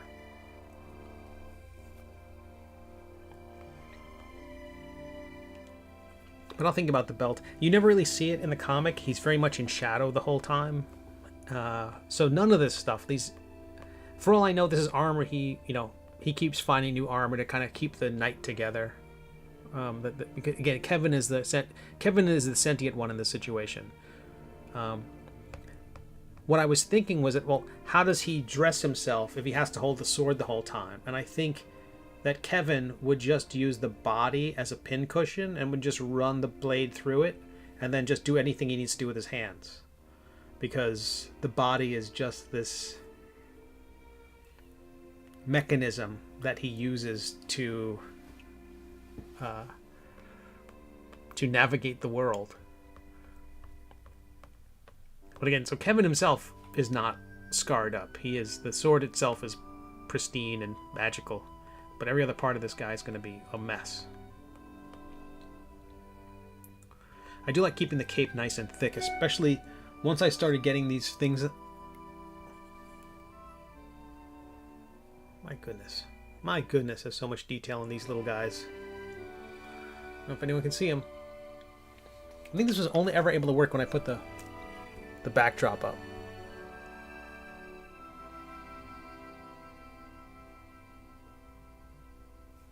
They're fantastic. The arrows are so delicate. I think when you add primer and paint to them, anyone who adds primer and paint is actually going to reinforce it'll actually make it stronger. I kind of wanted to ask the model maker to include extra arrows the way IKEA includes extra dowels.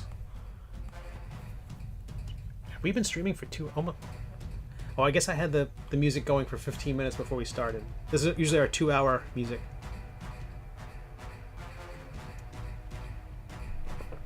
Okay.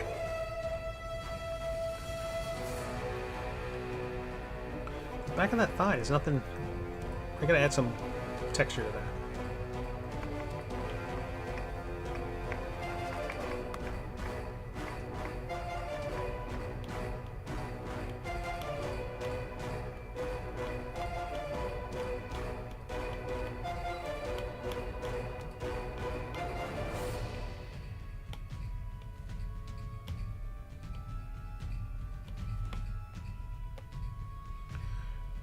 So I've been meaning to do, I've got, the next YouTube video is going to be the table layout. I've already started writing the script for it, just talking about when I go to a convention, why I lay out the table the way it is.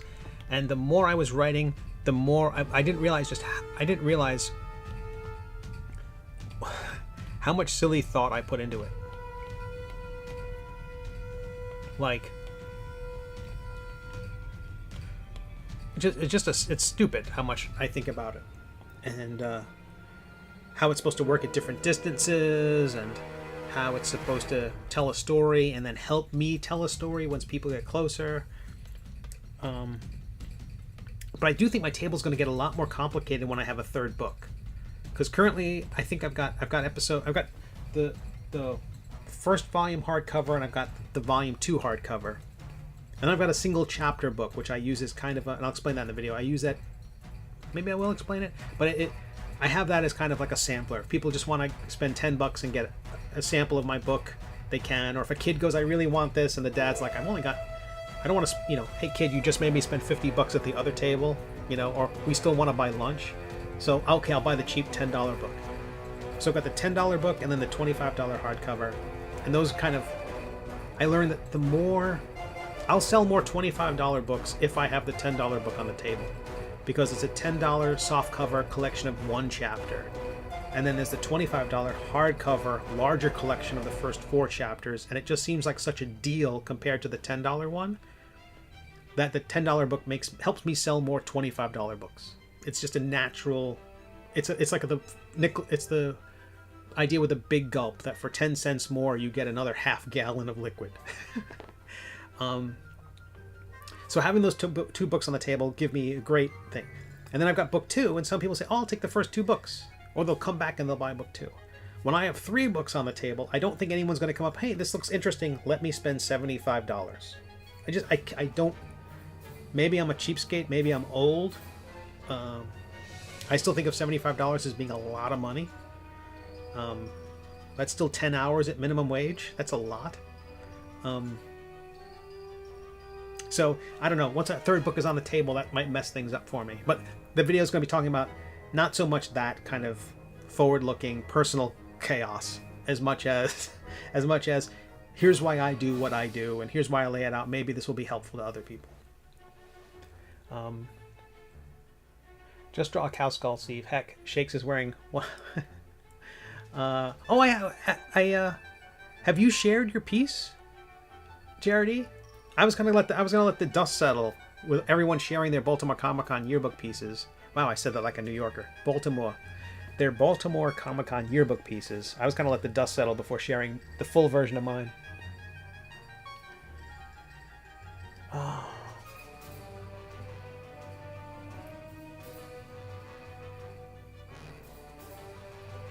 Charity says, I think about that a lot as well, but only because I have almost 20 books, artwork, and the Adopt a Cow cage. Minimum wage in Canada is $15.50. You really should come to a West Coast oh, in California, excuse me. Yeah, that's a fair argument. It should be that everywhere. A livable wage would be nice for people. But it's getting there. But they're like, well, no one wants to work. Well, I guess we have to pay them more, and then suddenly they're coming to work. Interesting.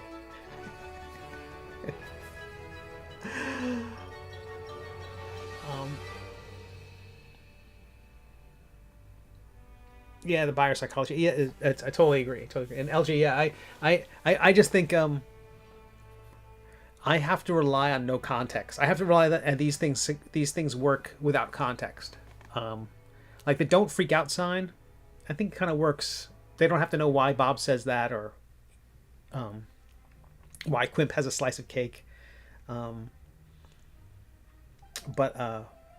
Yeah, I would be inclined to.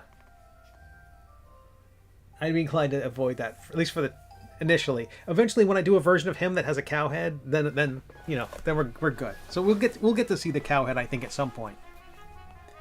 Also, because the figure's 90% done that way, I think, and laziness. Having a lazy option sounds nice from time to time. I've earned it, I think. All right, let me check front-facing vertices. Yes, we're gonna remesh. Well, that's a good mesh. That's high.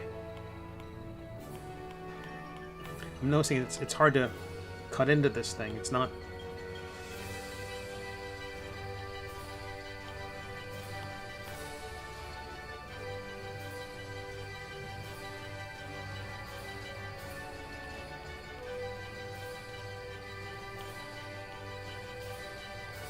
I think this music usually plays during the art show. I don't get to hear it real.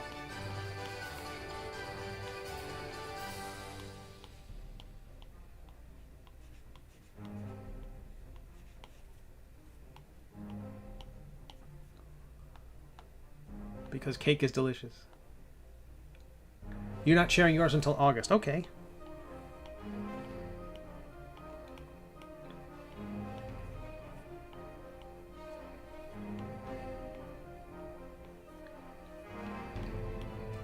I think I mostly shared mine just because I was like sharing it as part of a, hey, check out my stream, or and the reaction was so nice to the way I was drawing the hair that I wanted to share it.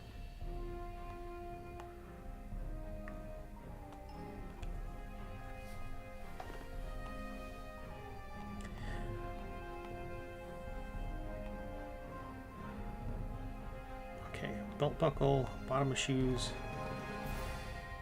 crease.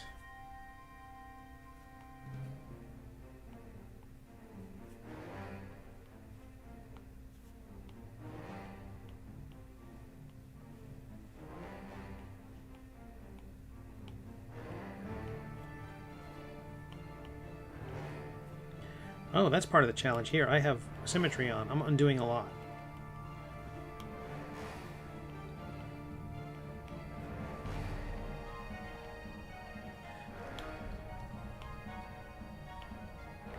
It looks like the crease tool also has front-facing vertice setting. So I'll be looking for that more now. 6 months into this process and I'm finally learning the program. What is that gap? Is that a gap? That is a gap. Dag nabbit. Your patrons get first crack. I don't listen to this. No, I don't. I listen exclusively to the Pencil to Pencil podcast whenever I'm driving.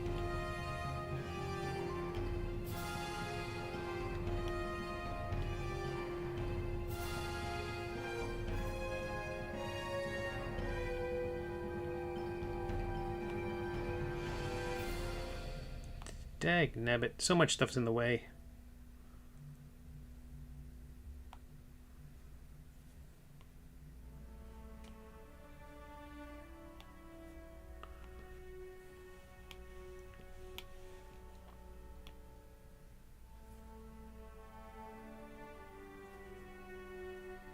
Okay, I see that gap there, but hopefully those things seal it up.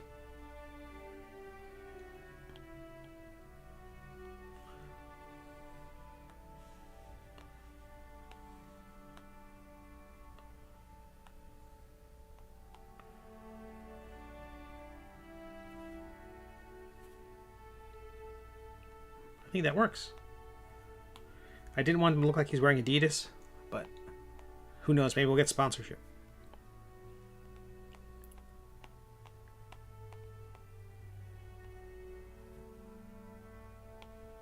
That's right, I'm selling out.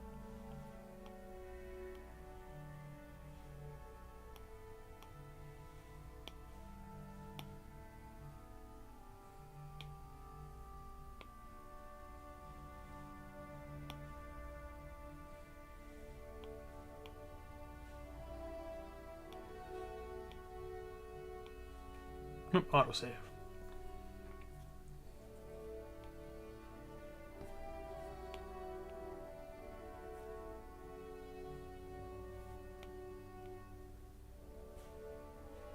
Okay, I'm just tightening these spaces up.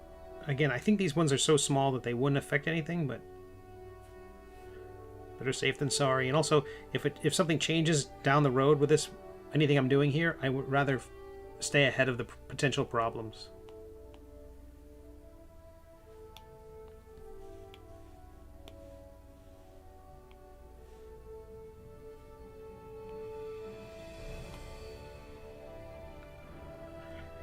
Okay. All right, lovely people. 100 backers. Thank you, Siobhan. You're the best. I'm not sure if you're still there, but thank you for being here. Thank you for your kind support. We got the Siobhan, got the Max Powers bump, put us over 100 into triple digits. The phone has stopped lighting. Oh wait, no, what was the last one? Oh, I got the Siobhan comment, but maybe you also dislodged the system from being weird, or they fixed it. My phone has stopped lighting up, thankfully. But we'll pick this up next week. A few things about the figure that I want to address. We have to do the environment. Got to put something on that platform. Skulls would be the obvious choice, but his skull is so weird and fun. I wouldn't want to put regular skulls next to it. I think it's just, that would be weird. That would be too much. Skulls on skulls on skulls. Gotta add the belt buckle. I think this back, I think I have to add a tabard to the back, because the concept is that there is the tabard goes over your head, and it's a long piece of, it's basically a table runner with a hole in it, or it's a narrow poncho, and it tucks into the belt, and then you have a bit up the front and the visible. It's draped over his chest and then under the belt and comes up like a loincloth here. We've got the back, so I have to add the tabard to the back of the figure as well, mirroring the flow of the front. The trouble I don't like currently, I don't like the way that bit here, I don't know if we can see it by itself, I don't like the way it flows. It has kind of a weight to it. It's draping down. I don't mind the cape catching air, but that thin bit of fabric should function. I think it should be lighter. It's a lighter fabric, and it should drape more. And I don't know. I don't like the motion of it there. So the belt needs work. That rear bit of tabard needs some work. I like the front tabard. I think that's fine. It also covers a lot of weirdness in terms of how I built the figure. I basically built 2 legs, and I didn't care about the pelvis or how it connects or anything like that. I just basically wanted it front facing. I added that orb, that sphere that is his keister, added that as an afterthought, because depending on how it's assembled, I have to be concerned about how it looks from every angle. Happy with the boots so far. I do think I need to add more weathering and texturing, like to that back leg. It looks way too soft, and there's definitely going to be pitting and things like that throughout. I'm not sure about the bottom of that boot. Like some of the lines seem very symmetric, very parallel to one another, and that bothers me. If you can give Max Powers a read, we're even. Oh yeah, I'm a bit behind on everything, but I'm a subscriber for sure. Nope, I don't want mirroring.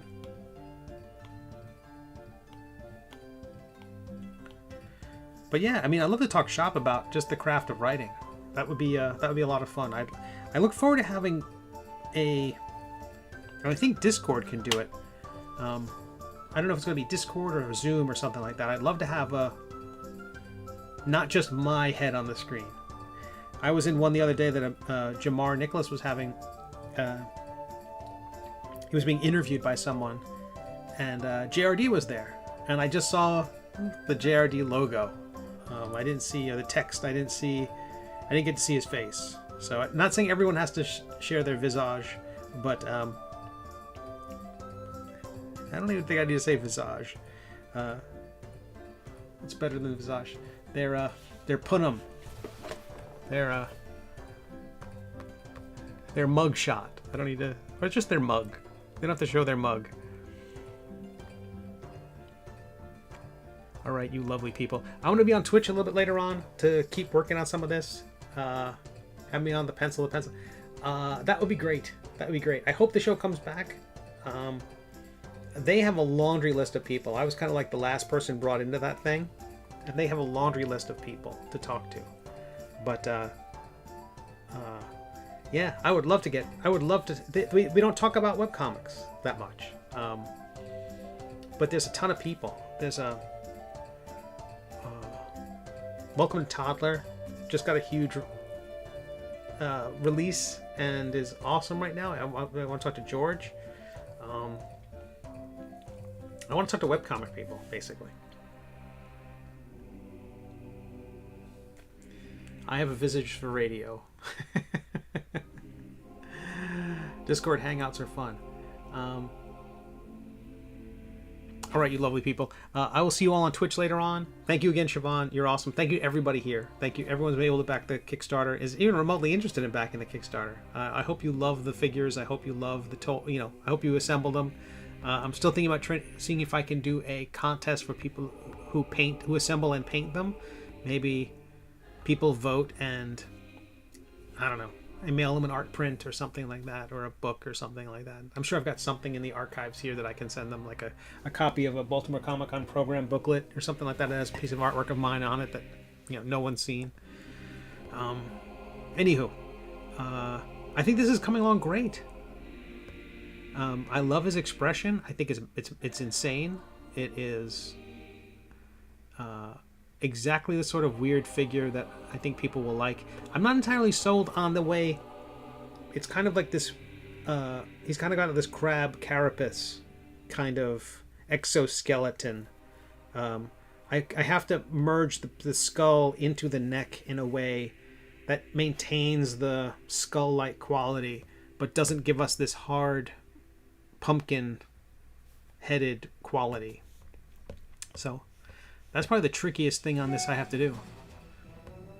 All right, I'm going to go brew more coffee, and I will see you all on Twitch. We might continue a little bit of this, but again, just talking about the Kickstarter mostly.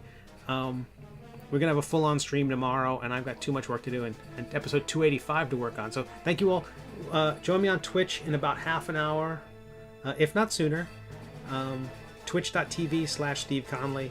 And thank you all for being here. Hit the subscribe, hit the follow, all that stuff. And support the Kickstarter. Minis from the Middle Age. bit.ly/TMA Minis. The Middle Age Minis. 100 backers, so close to unlocking Waddle Bottom. All right, lovely people. I will see you all.